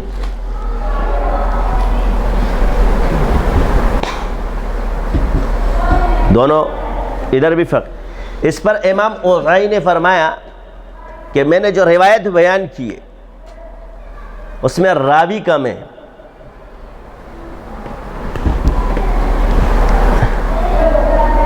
وہ زیادہ قوی ہے۔ امام ابو حنیفہ نے فرمایا میں نے جو روایت بیان کی اس میں فقہا زیادہ ہے۔ کیا زیادہ ہے؟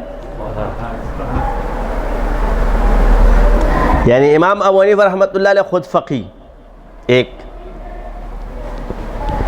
ابراہیم نخعی رحمۃ اللہ علیہ دوسرے فقی، اور علقمہ کے بارے میں وہ فرماتے ہیں کہ وہ عبداللہ ابن عمر سے فقاہت میں کسی طرح کم نہیں۔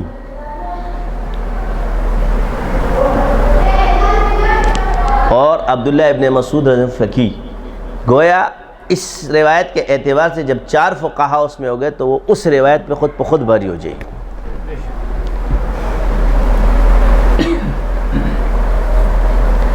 یہ ہے وہ فقہا کا تلازم۔ تو امام ابو حنیفہ فقہا کی روایت کو زیادہ لیتے تھے، محدثین باقی روایت کو زیادہ تھے، یا رجال نے ان کو لیا ہے۔ اس حدیث کو بیان کرنے کے بعد امام اوزائی خاموش ہو گئے، جو روایت بیان کر رہے عبداللہ ابن عمر رضی اللہ تعالیٰ عنہ کی، یہ تاریخی واقعہ موجود ہے امام اوزائی کا، اسی پر مناظرہ یہ موجود ہے، آپ کا آپس میں مکالمہ، کوئی بیان کرتا ہے اس کو اپنے مناظرے کے ذریعے، اماموں کو بیان کرو گے تو فرق ہے۔ اب رہا یہ کہ ہمارا امام رحمۃ اللہ علیہ جتنے بھی وثقہ راویوں میں شمار ہوتے ہیں، چاروں ائمہ، امام مالک سے لے کر کے امام احمد بن حنبل، یہ سب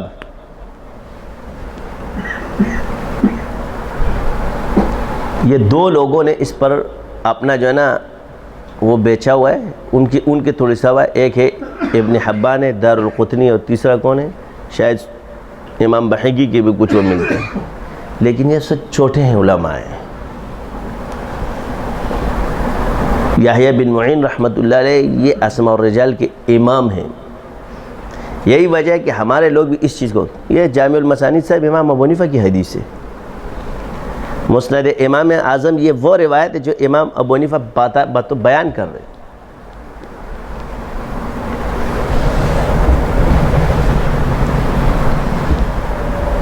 کتنے واسطے؟ 1 2 1 2 1 2، اس سے زیادہ نہیں ہوں گے، 2 3 2 3 یہ روایت موجود ہے، اور سیدھا وہاں تک یہ احادیث پہنچتی ہے۔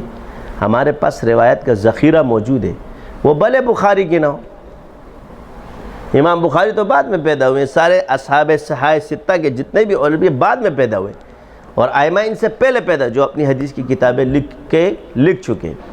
اب ان کے حوالے کے بجائے یہ ادھر کا حوالہ پیش کریں گے تو یہ کیسے آئے گا؟ اب یہاں پر جو ان احادیث کے ذخیرے میں جو حدیث ان کے مذہب پر تھی انہوں نے اٹھا لی۔ اب آئی سمجھ؟ یہ تو احادیث کی چھان بین میں مذہب ہے، احادیث کی چھان بین میں، یعنی ان احادیث کے اندر انہوں نے کن احادیث کو مذہب بنایا، یہ حدیث کے مطابق۔ امام مالک کے نزدیک جو روایت ان کے مذہب کے مطابق انہوں نے اٹھائی، امام احمد بن حنبل نے جو روایت ان کی حدیث کے انہوں نے اٹھائی۔ اب ایک نکاح کا مسئلہ اٹھاتے ہیں،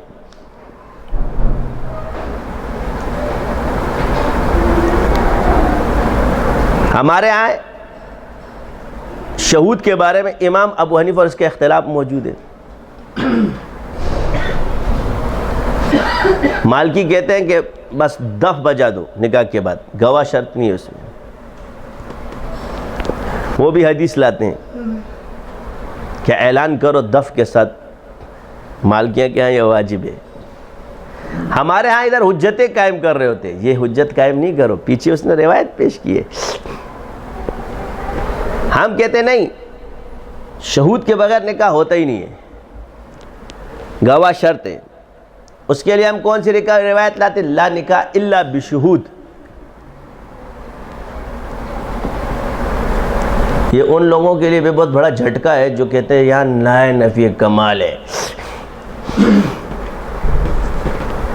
کون سے کہتے ہیں لا نکاح الا بولی میں جو نا لا نفی کمال ہے عند ابی حنیفہ، یہ ثابت نہیں ہے۔ اچھا، لیکن جو چیز ثابت کر رہا ہوں اس کو جا کے پڑھنا، لا نکاح الا بشہود۔ یہ جیسے ہی باب اٹھاؤ گے نا مبسوط کے اندر، باب الشہود پہلی یہ حدیث نے کر.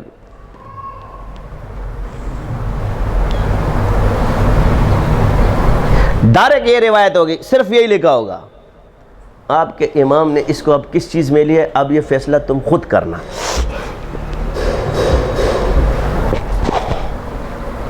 عرض یہ کہ ادھر بھی حدیث ہے, ادھر بھی حدیث ہے. ایک امام نے حدیث کو, تو اب یہاں مجتہد جب حدیث لے گا تو میری عرض یہ کہ یہاں سامنے کیا آ رہا ہے, ایک حدیث میں کہ شہود کے بغیر نہیں ہو رہا, دوسری حدیث میں کیا ہے,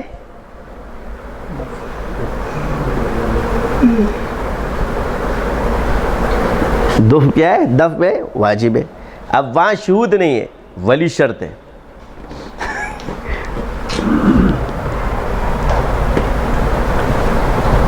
ولی شرط ہے ان کے ہاں.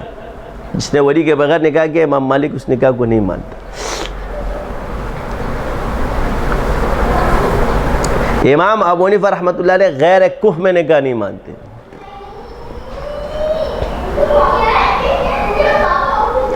صاحبین ولی کے بغیر نکاح نہیں مانتے.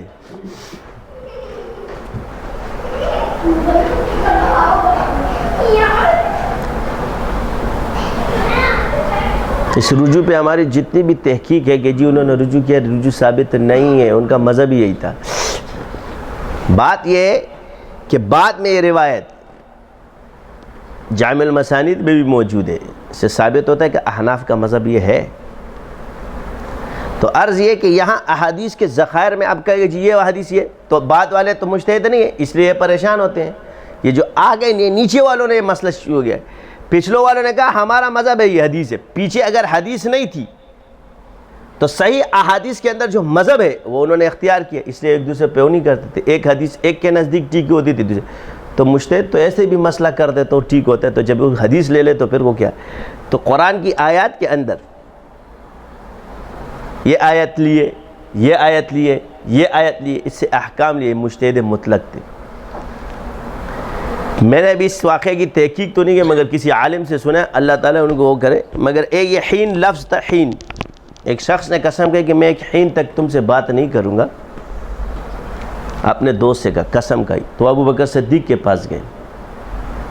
میں نے اپنے دوست سے یہ کہا, فرمایا ساری زندگی بات نہیں کر سکتے, قسم.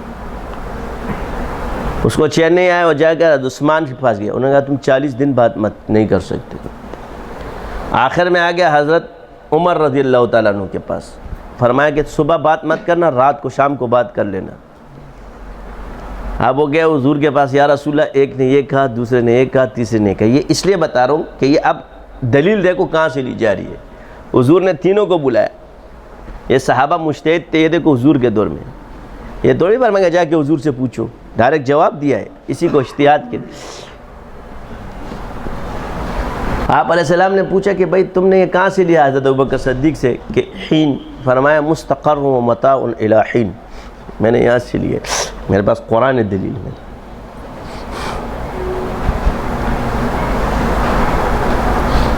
تم ہمیشہ یہاں جب تک موت تک تم اب یہاں سے نہیں آ سکتے. اس نے حین کی قسم کا یہ اس سے گا. حضرت عثمان سے پوچھا آپ قرآن سے, فرمایا میں نے بھی قرآن سے لیا ہے کہ چاہے وہ آیت میں جو یاد نہیں کہ 40 دن تک تم جو ہے نا, اس میں بھی حین کا لفظ ہے, میرے پاس بھی دلیل قرآن ہے. حضرت عمر سے پوچھا آپ نے کہاں سے کہا, میں نے بھی قرآن سے لیا ہے. وحین تمسون وحین تصبحون, تم صبح بھی اللہ کی تسبیح بیان کرو, شام کو بھی اللہ کی تسبیح بیان کرو. اب تینوں صحابہ نے قرآن بیان کیا. آپ علیہ السلام مسکرائے اور فرمایا کہ تم صبح بات مت کرنا چاہیے, لیکن سب کو برحق فرمائے. اب یہ ہے اس حدیث یا آیات کو جس مجتہد نے جس طرح سمجھا وہ مذہب جاری ہوگی. اسی طرح روایات میں بھی ہے کہ جس حدیث کو مجتہد نے جس طرح سمجھا اس کا مذہب جاری ہو گیا. یہ تو ایک حدیث میں اختلاف بتا رہا ہوں, آیات بھی مختلف ہے. جیسے آپ علیہ السلام نے فرمایا تم شام کی نماز پڑھنا وہاں پر, عصر کی نماز وہاں پڑھنا. اب صحابہ جب گئے تو 2 عصر کا وقت نکل رہا, تو ایک نے کہا حضور کا مقصد تھا کہ آپ پہنچو گے, دوسرے کہا نہیں, حضور نے فرمایا عصر کی نماز وہاں پڑھنی ہے. یہاں سے بھی ظاہری اور باطنی الفاظ میں اختلاف ہو گیا. 2 نے بڑھی, 2 نے نہیں پڑھی، فرض نماز نہیں پڑھی، قضا کی ہے، اجتہاد ہے۔ جب وہاں پہنچے نماز پڑھی عصر کی، واپس آئے، حضور نے خاموش رہے، کچھ بھی نہیں فرمایا، دونوں کا اجتہاد ہے۔ اس حدیث کو جو سمجھا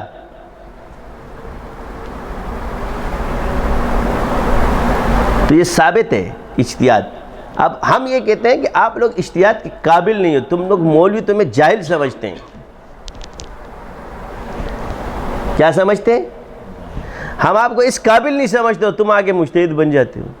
جب آپ نے کہہ دیا کہ ایک مسئلے میں میرے پاس قرآن اور حدیث نہیں ہے اور مسئلہ بیان کرو، یہیں سے تیری جہالت کا پتہ چلتا ہے کہ ادھر ہی صحابہ اور ائمہ کو لایا جائے گا۔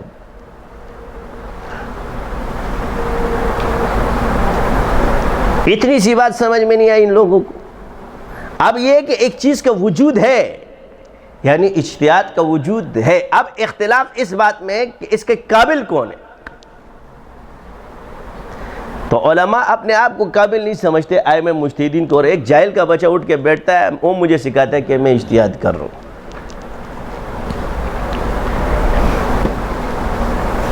کوئی ٹائی پین کے کوٹ دس از یہ، this is chapter number 1، chapter number 2، 3، 4، وہ میری طرح، اور دوسرا یہ۔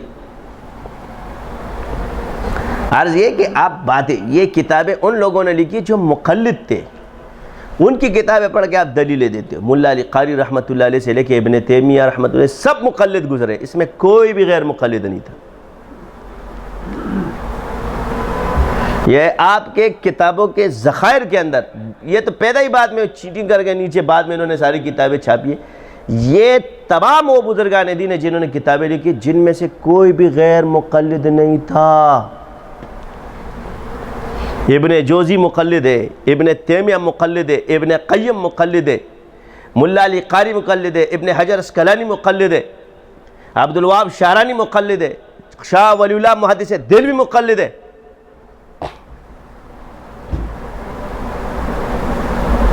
یہ تمام کے تمام صوفیہ سب کے سب مذہب کے مقلد ہیں۔ کوئی شخص ایسا پیدا نہیں ہوگا جس میں ایک بھی آدمی آپ غیر مقلد ثابت کرو۔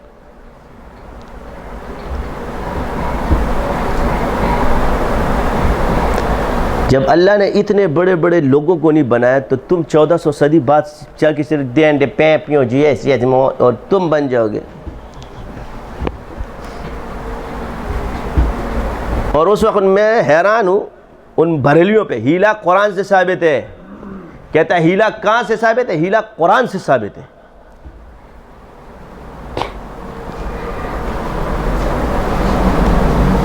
اللہ تعالیٰ نے خود ہیلا سکھایا ہے حضرت ایوب علیہ السلام کو، کہ انہوں نے کہا تھا کہ میں تمہیں 100 ڈنڈے ماروں گا، اللہ نے فرمایا تم جھاڑو سے مارنا اس کو، تنکوں سے، اس کی قسم پوری، یہ ہیلا نہیں تو کیا ہے؟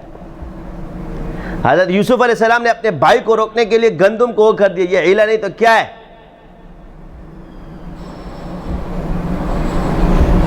وہاں بھی حکم کو پورا کرنے کے لیے، حکم کو پورا کرنے کے لیے ہیلا اللہ نے سکھایا، اور یہاں نبی نے بھائی کو روکنے کے لیے ہیلا استعمال فرمایا، یہ قرآن سے ثابت ہے۔ اس وقت تم یہ اتنے بڑے بڑے پگڑ پہن کے جو ہے نا دیوبندیوں کے خلاف پاں کرتے ہو، تمہیں یہ ہیلا قرآن سے معلوم نہیں تھا۔ یہ ہے عبارت النص، پھر ہے دلالت النص، پھر ہے اقتضاء، اور پھر اشارہ ہے۔ اشارے سے ہی فقہا نے پھر سارے مسائل نکالے، اسی کو تو بولتے ہیں سر بکف سر بلند دیوبند دیوبند۔ تم دے دیتے نا، میں دے رہا ہوں۔ ہیلا قرآن سے ثابت ہے، جس میں جنس چینج ہو جاتی ہے یہ ہیلا جائز ہے، اور جس میں جنس چینج نہ ہو وہ ہیلا جائز نہیں ہے۔ مثال کے طور پہ جیسے بنی اسرائیل نے کیا تھا، اب وہ کیا کرتے تھے کہ ان پہ چربی بند کر دی گئی تھی، تو وہ چربی کو پگھلاتے تھے، تو یہ ہیلا ٹھیک نہیں ہے، کیونکہ چربی پگھلتی نہیں ہے، وہ پگھلنے کے بعد بھی تھوڑی دیر بعد سو کے پھر چربی رہ جاتی، ہیئر چینج نہیں ہوتی۔ جنس کا چینج ہونا لازم ہے، ایسا ہیلا جائز ہو، جس میں جنس چینج نہ ہو اس کا ہیلا ناجائز۔ یہ دونوں قرآن سے ثابت۔ تو بعض نے کہا جی وہ مچھلی بنی اسرائیل، تو مچھلی یہ تھی کہ وہاں بھی پر روایات ہے، کہ انہوں نے دیکھا کہ یار ہفتے کے دن تو مچھلیاں اتنی اوپر ہوتی ہے، اتوار کو نہیں تھی، تو انہوں نے کیا کیا کہ کھڈے کھود لیے، تو رات کو یا وہ اتوار کے دن وہ مچھلیاں آ جاتی تھی. تو کہہ رہے اس کی وجہ سے. لیکن بات صحیح کہ انہوں نے ہفتے کے دن ہی شکار کیا تھا، اور اللہ نے جس چیز کے ذکر کیا وہ قرآن میں ہفتے کا دن کا کیا، یہ نہیں کہ ان کے ہیلے کا کیا، اصل اس دن کا کیا. اور یہ روایت زیادہ قوی کہ انہوں نے اسی دن اس کی نافرمانی کی اور اللہ تعالیٰ نے ان کو بندر و خنزیر بنائے.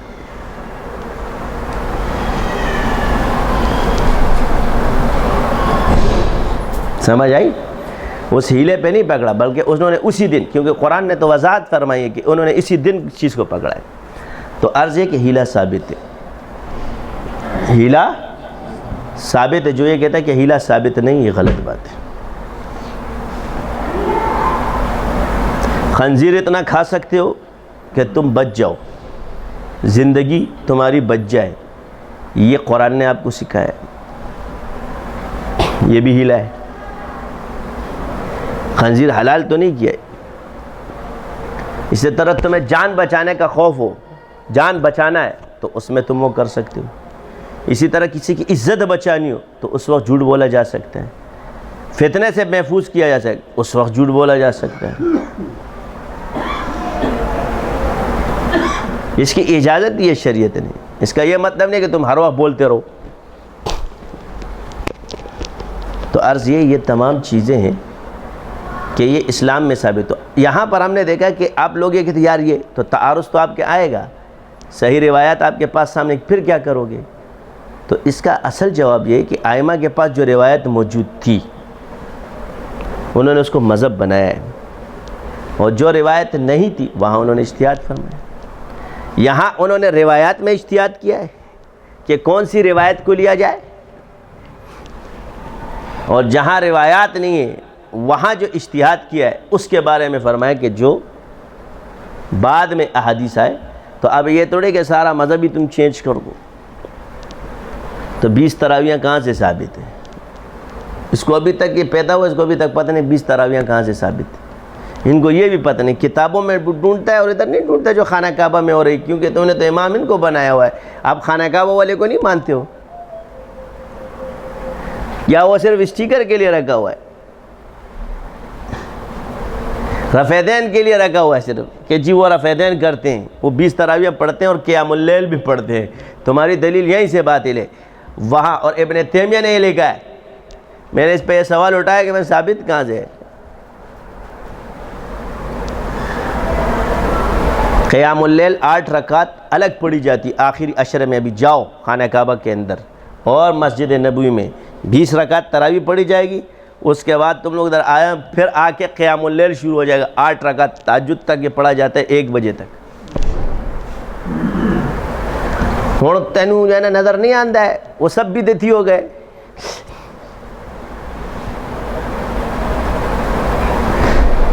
ایک چیز ہوتی ہے تواتر. تواتر اس چیز کو کہا جاتا ہے کہ اس کے پیچھے پورا ایک فعل موجود ہو، کوئی دور اس سے خالی نہ ہو. یہ صحت کی علامت ہے. تو حضرت عمر کے دور سے لے کر کے تو اس میں کیا دلیل دیتا ہے کہ حضرت عمر کے دور تک ہی تھا، تو پھر حضرت عثمان کے دور میں کیوں رہی تھی خانہ کعبہ میں تراویحیں؟ پھر حضرت علی کے دور میں کیوں رہی تھی؟ اور موجودہ دور میں جو خانہ کعبہ میں تراویحیں ہو رہی ہے، اس کے بارے میں کیا خیال ہے؟ ذرا ہنفیوں کے بجائے ذرا خانہ کعبہ والوں کو بھی روڑو نا، تاکہ تمہارا ڈالر تو بند ہو جائے، ریال تو بند ہو جائے، تاکہ تم لوگوں کو ذرا وہاں سے ایک سرٹیفکیٹ جاری ہو جائے خانہ کعبہ سے یہ گمراہ ہے. آئندہ ان پر پابندی. اور ابھی انہوں نے تو یہ بھی کہہ دیا کہ ہر مسجد میں 20 ہی تراویح ہوں گی، خبردار کسی نے 8 پڑھی تو. یہ اعلان کیا گیا ہے. تو یہ تیرے کو نظر نہیں آیا، اب جا کے ان کو بولو نا. اور ان عربوں سے بھی گزارش ہے کہ ان کے شیخوں کو بولے کہ کن پہ ہاتھ رکھا ہوا ہے آپ نے. دکتور جتنے بھی تمہارے ادھر پیدا ہو گئے خواہ مخواہ کے دکتور ہے، یہ وہی ہے فتنہ.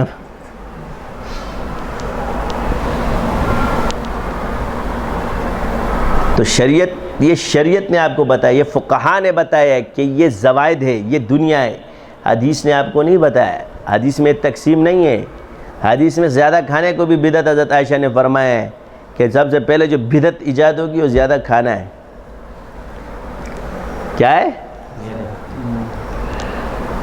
بولنا. کھانا تو جی اس میں سے ہے.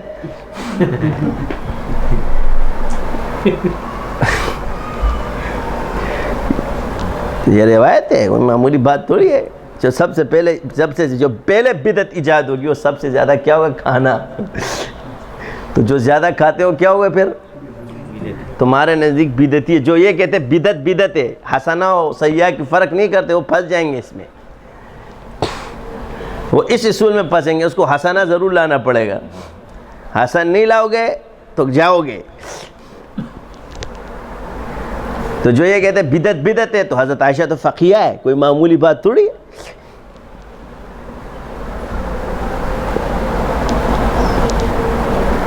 کہ تم اتنا ہلکا لے لو گے ان اصحاب رسول جو فقہاء میں شمار ہوتی ہیں.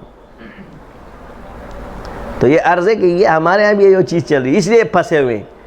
تو عرض صحیح احادیث میں اگر تو کہتے ایک دفعہ ایک بحث چل رہی تھی، تو کہ جی محدثین نے اصول پیش کیا کہ جہاں صحیح روایت کے اندر تعارض ہو تو وہ حدیث نہیں لی جائے گی. میں نے جواب ملے گا یہ محدثین کا اصول ہے، فقہاء کا اصول نہیں ہے. فقہاء کے ہاں یہ مذہب بنے گا، دونوں برحق ہوں گے. کسی نے بھی اس روایت میں فقیہ نے لے لیا صحیح حدیث کو، بس وہ مذہب قرار پائے گا. اب یہ حدیث منسوخ نہیں ہوگی. منسوخ کے لیے اجماع شرط ہوگا اس میں. اور اگر ہمارے ہاں ہوگا تو ہم اسے جمہوری کہیں گے. اجماعی طور پہ یہی مسئلہ ہے کہ اس پر عمل نہ کیا جائے.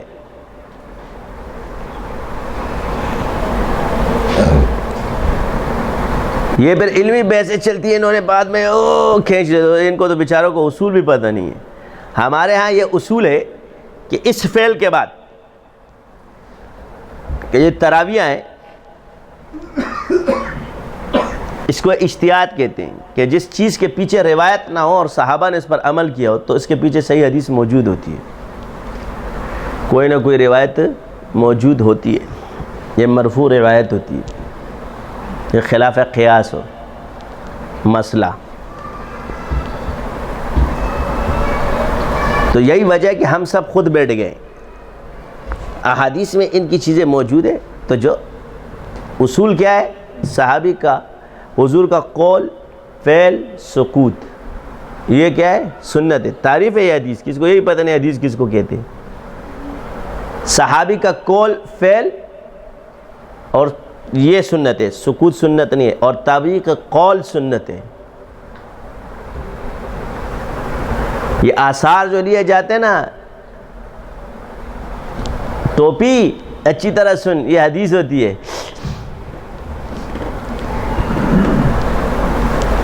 تو حضرت عمر سے جو چیز ثابت ہوگی اس کو حدیث ہی کہا جائے گا.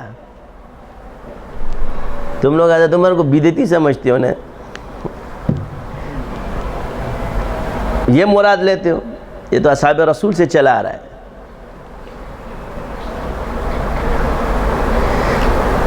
یہی جواب ہے کہ کسی امام سے کسی نے پوچھا کہ 20 تراویح کا فرمایا حضرت عمر سے، اور حضرت عمر بدعتی نہیں تھے.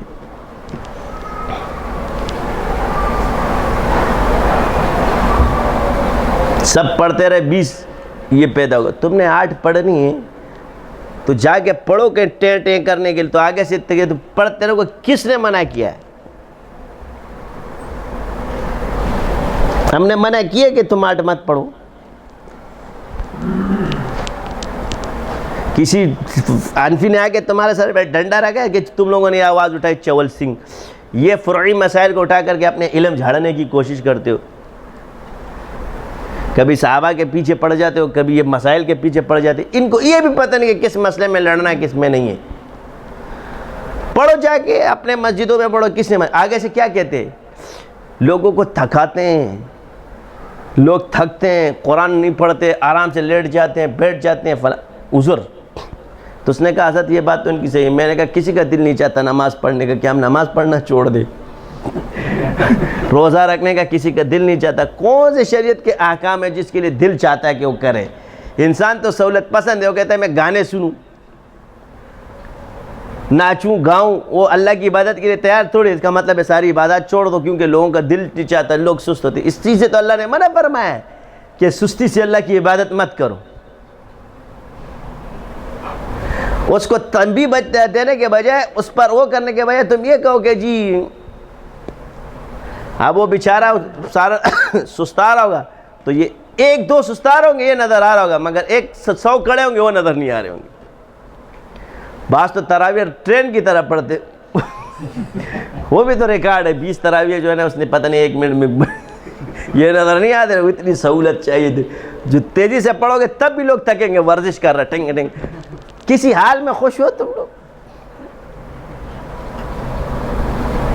کسی حال میں خوش نہیں ہے۔ لوگوں کو تباہ کرنا، گمراہ کرنے کا ایک پلان بنایا ہوا ہے سب نے۔ ہر کوئی اپنی چول سینگیاں مار رہا ہے، کوئی اس شکل میں کوئی اس شکل میں۔ جو چیزیں ثابت ہے وہ ثابت ہے، اس کو کسی کا باپ منسوخ نہیں کر سکتا۔ وہ اپنے ایمان سے تو جا سکتا ہے، اس پر عمل نہ کیا اور ایمان تھا، اس کی تو بچت ہو سکتی کہ اللہ اس کو جنت میں بھیج دے، توبہ کر لے، مگر جو اس کے اندر انکار کرتا ہے یہ اپنے ایمان سے ہاتھ دھو بیٹھے گا۔ اپنی چیزوں کو ثابت کرنے کے لیے فضول باتیں نہیں کرتے۔ یہی وجہ کہ ہم کہتے ہیں نہ آپ اصحاب رسول سے زیادہ بڑے عالم، نہ آپ ائمہ مجتہدین سے بڑے عالم۔ ہم آپ کو عالم تو چھوڑو، ہم آپ کو جاہل سمجھتے ہیں۔ کوئی کتاب آپ لوگوں نے لکھی ہے، مجتہد کے لیے ضروری ہے کہ خود کوئی چیز تخریج کرے۔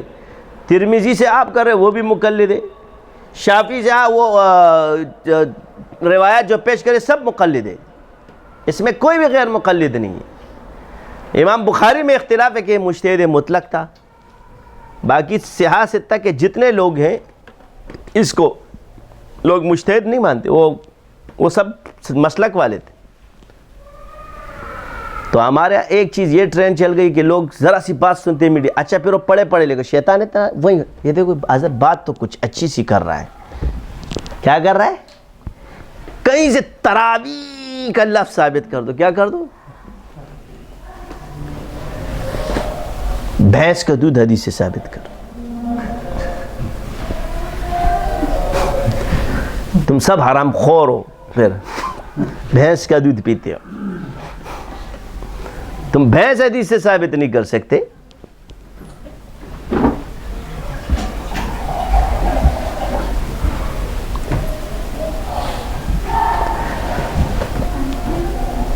یہ ایک خطرناک ٹرینڈ تھا جو آج کل میں نے جواب تو دے دیا، الحمدللہ خوش ہو گئے کہ ہاں حضرت جواب بڑا اچھا ہے۔ تو آپ لوگ اس کو اس طرح پساؤ، میں آپ کو بتاؤں۔ ایک کہتا ہے جی صرف قرآن اور حدیث، ایک کہتا ہے 4 قرآن حدیث اجماع قیاس، 4 چیزوں سے۔ اب سیدھے ایک چیز کو ثابت کرنا ہے، اس کا دعویٰ 2 چیزوں کا ہے، میرا دعویٰ 4 چیزوں کا ہے۔ اس کا دعویٰ 2 چیزوں کا ہے، میرا دعویٰ 4 چیزوں کا ہے۔ یعنی یہ اس چیز کو 2 چیزوں سے ثابت کرے گا، تیسری چیز یہ نہیں لائے گا، اس لیے کہ اس نے اس کا انکار اصول ہی میں نہیں ہے، انکار کے اصول میں نہیں ڈالا۔ ہم 4 اصولوں سے ثابت کریں گے، یہ 2 اصولوں سے ثابت کریں گے۔ اس نے کہا قرآن اور حدیث، ہم نے کہا نہیں 4 چیزیں، قرآن، حدیث، اجماع، قیاس۔ جب حدیث کے بعد یہ تیسری چیز پر آئے گا یہ خود بخود پھنس جائے گا۔ تو اب آپ ان سے پہلا سوال کرو، نماز کی ترتیب حدیث سے ثابت کرو۔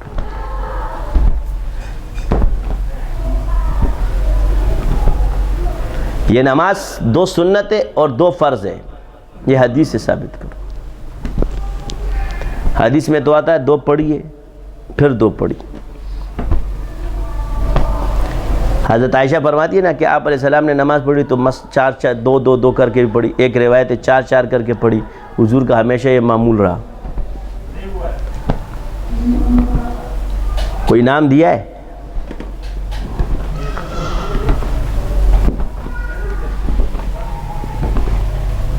پھنس جا، اب یہ دوسری چیز میں آئے گا خود ہی پھنس جائے گا۔ تیسری چیز میں آئے گا ظاہر ہے، کیا کہے گا؟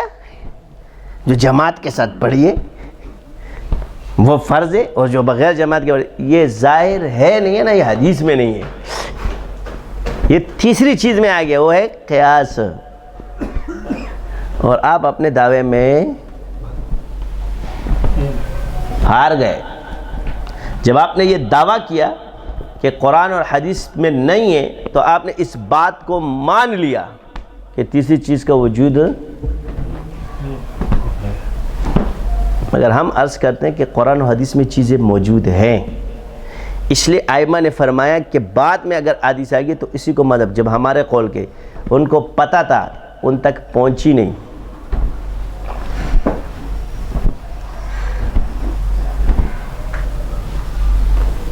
ان تک پہنچی نہیں ہوتی ہے. اکثر اب تو روایت کا ذخیرہ ہے، آپ کو آسانی سے مل جاتا ہے. یہ دور تو اتنا آسان ہے کہ روایت آسانی سے جو ہے نا، اب تو انٹرنیٹ آ گیا، بس کسی روایت کو بیچ میں ڈال دو، کلک کر دو، اس کی پوری بایو ڈیٹا آپ کے سامنے ہے. جی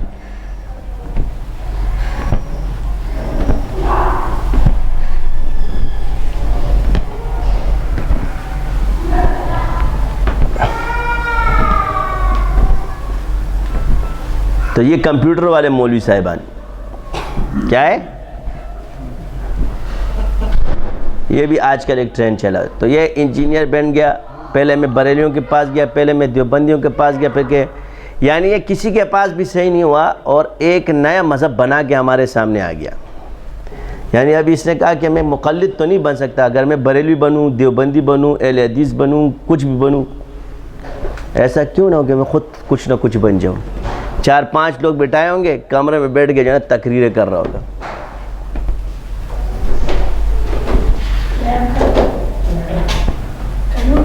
آسان سا مسئلہ ہے. تو عرض یہ ہے کہ تواتر اس پہ چلا رہا ہے، ان تراویحوں پہ تواتر سے چلا رہا ہے. اور بخاری نے اس کو لکھا کہ حضرت عمر کے دور میں جمع ہوئے ہیں جماعت پر. کیا ہوئے؟ اب یہاں پر ایک لفظ کے تحت یہ ثابت نہیں. آپ علیہ السلام نے 3 دن پڑھائی ہے اور پھر خوف سے کہ یہ فرض نہ ہو جائے. کیا نہ ہو جائے؟ فرض ہونے کی وجہ سے آپ علیہ السلام نے میری امت پہ فرض نہ کر دی جائے تو حضور نے پھر گھر میں پڑھی.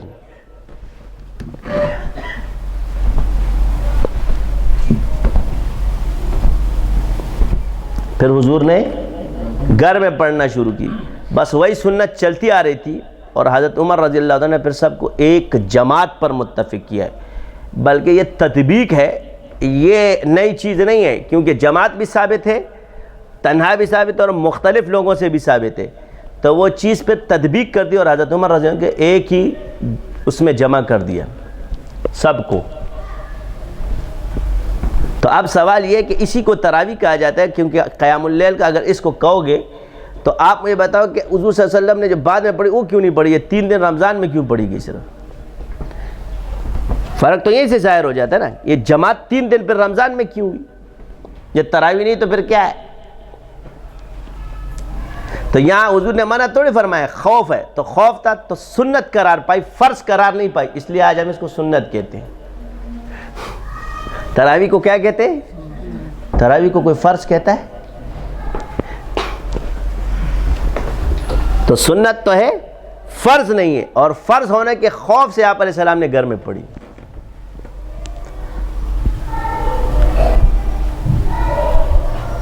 تو آج حضرت عمر رضی اللہ تعالیٰ نے اس کو سہا اور سب کو ایک ہی قاری کے پیچھے جمع کر دیا. اور آج بھی الحمدللہ مسجد نبوی میں آج تک وہ ترتیب جاری ہے. اور پوری دنیا میں جو بھی فقہ سے تعلق رکھتا ہو وہ اس سنت پر عمل پیرا ہے.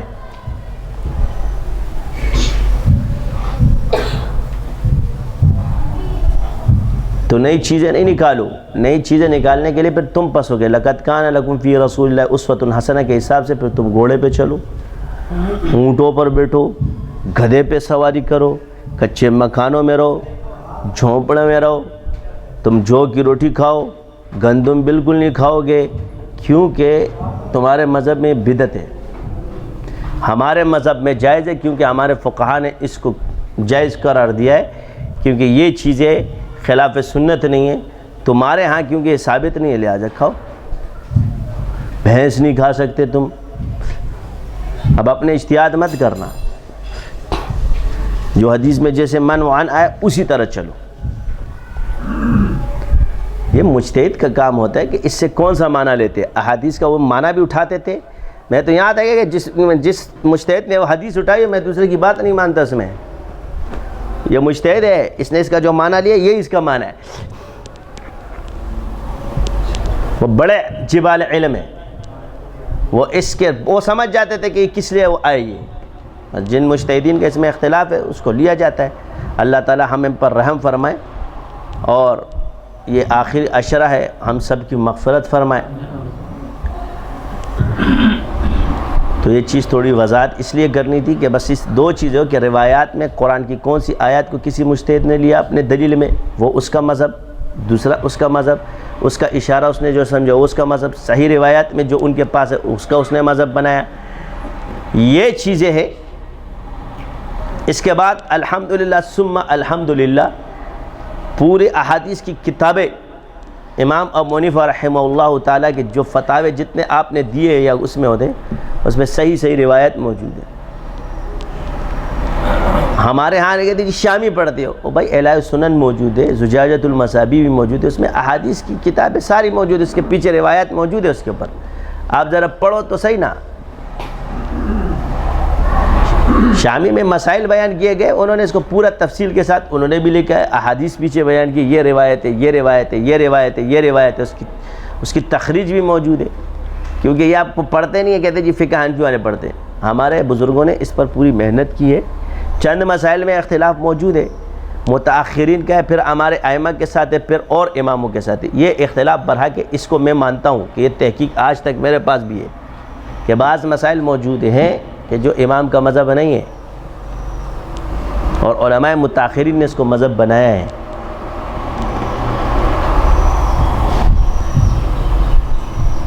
لیکن الحمدللہ جب ہم نے تحقیق کی ہے، امام ابو نے جامع المسانید لا کر کے خود دیکھا تو ہر مسئلہ باقاعدہ مسند امام اعظم میں انہوں نے ترک رفع الیدین کو دلیل سے لیا ہے، قرات کو دلیل سے لیا ہے، حدیث کی دلیل اس کے پیچھے موجود ہے، فاتحہ کو دلیل سے لیا ہے، ہر چیز کو دلائل کے ساتھ لیا ہے. بغیر دلیل کی چیزیں نہیں ہیں. اس لیے عبادات میں اولا اور غیر اولا کا اختلاف ہے. تو ان کے بعد جو حدیثیں پہنچی انہوں نے اس کو مذہب بنایا، ہمارے پاس جو حدیثیں ائمہ کے پاس ان کو پہنچی انہوں نے اس کو مذہب بنایا. اللہ خیر صلی اللہ. اسی کے لیے اللہ نے مجتہد پیدا کیا اور اس مجتہد کے مذہب کو جاری کر دیا. اب کیا ہوا، پورے کل دین کو زندہ کرنا تھا تو حضور کے 1.25 لاکھ صحابہ تھے، اس کے بعد 1.25 لاکھ اولیاء ہے، ائمہ کے جتنے مشہور سب کو دیکھو، ہر سنت زندہ ہے حضور. یعنی جتنے طریقوں سے آپ علیہ السلام نے نماز پڑھی ہے اس روئے زمین پر اتنے ہی طریقوں پر نماز پڑھی جا رہی ہے. جتنے طریقوں سے حضور نے پڑھی ہے جو روایات سے ثابت ہے اتنے ہی طریقوں پر اس روئے زمین پر نماز پڑھنا آج بھی جاری ہے. جتنے طریقوں پر آپ علیہ السلام نے تکبیر فرمائی ہے اتنے ہی طریقوں پر وہ تکبیر آج بھی کہی جا رہی ہے. جتنے طریقوں پر اذان موجود ہے اتنے ہی طریقوں پر آج پڑھی جا رہی ہے. جتنے اوقات میں حضور صلی اللہ علیہ وسلم نے نمازیں پڑھی ہے آج بھی روئے زمین پر اتنی اوقات میں نمازیں پڑھی جا رہی ہے. اول وقت ہے، آخر وقت ہے، سفر میں قصر ہے، جو بھی ہے ہر چیز آج تک جاری ہے، رکی نہیں ہے. کیوں؟ اسی کے وجود کے لیے اللہ تعالیٰ نے مجتہدین کو پیدا کیا اور ان کے سینوں کو اس کی طرف کر دیا. تو جو جس مذہب پر ایک مسلمان اس پر عمل کر رہا ہے سنت زندہ ہے. یہ نظر نہیں آتا؟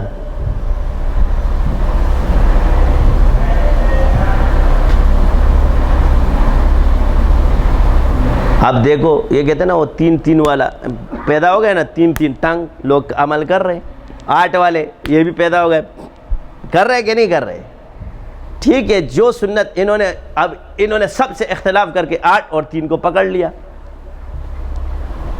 رفع دین تو پہلے سے ہو رہا تھا، جو نہیں ہو رہا تھا وہ انہوں نے شروع کر دیا.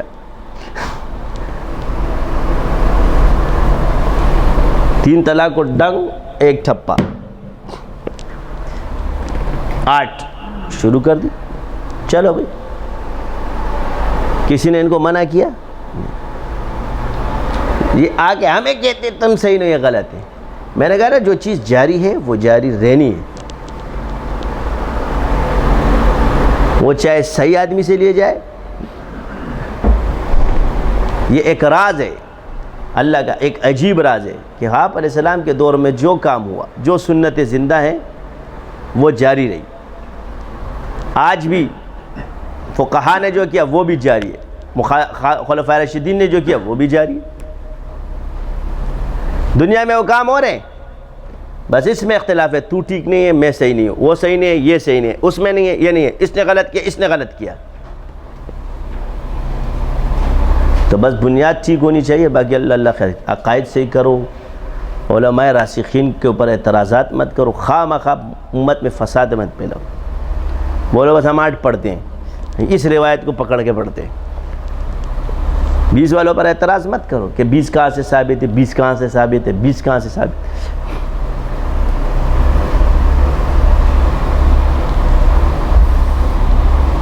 خواہ مخواہ اس پہ یہ تواتر ہے.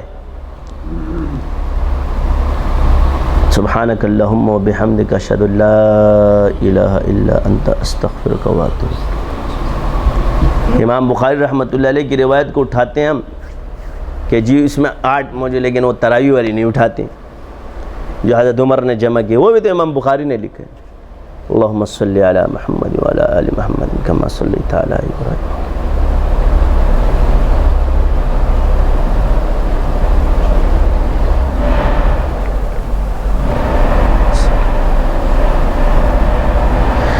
یا اللہ ہمارے گناہ معاف فرما، جتنے خطائیں کی سب کو معاف فرما. یا اللہ ہم قابل نہیں ہیں یا اللہ اس چیز کے، یا اللہ ہم پہ فضل فرما. یا اللہ ہمارے سارے گناہ معاف فرما، گناہوں سے دور رکھ. یا اللہ ہر گناہ سے بچا. یا اللہ ہر کبیرہ صغیرہ گناہ سے بچا، زناکاری بدکاری سے بچا. یا اللہ بے نمازی ہونے سے بچا. یا اللہ کفر و شرک اور بدعت سے بچا. یا اللہ مال ناحق کھانے سے بچا. یا اللہ جتنے بھی الحلال کھلا، حرام سے بچا ہر حال میں ہمارے ہم. یا اللہ شیاطین جتنے جال بچائے اللہ سب کو ناکام فرما، ہمارے نفس کی شرارتیں ہمیں محفوظ فرما. یا حی یا قیوم برحمتک استغیث اصلح لی شأن کلہ ولا تکلنی الی نفسی. اللہم انی اسألک نفسا بک مطمئنہ تؤمن بلقائک وترضى بقضائک وتقنع بطاعتک. اللہم انی اسألک خیر ما سألک منہ نبیک محمد صلی اللہ علیہ وسلم ونعوذ بک من شر ما استعاذ منہ وانت المستعان وعلیک البلاغ ولا حول ولا قوة الا باللہ.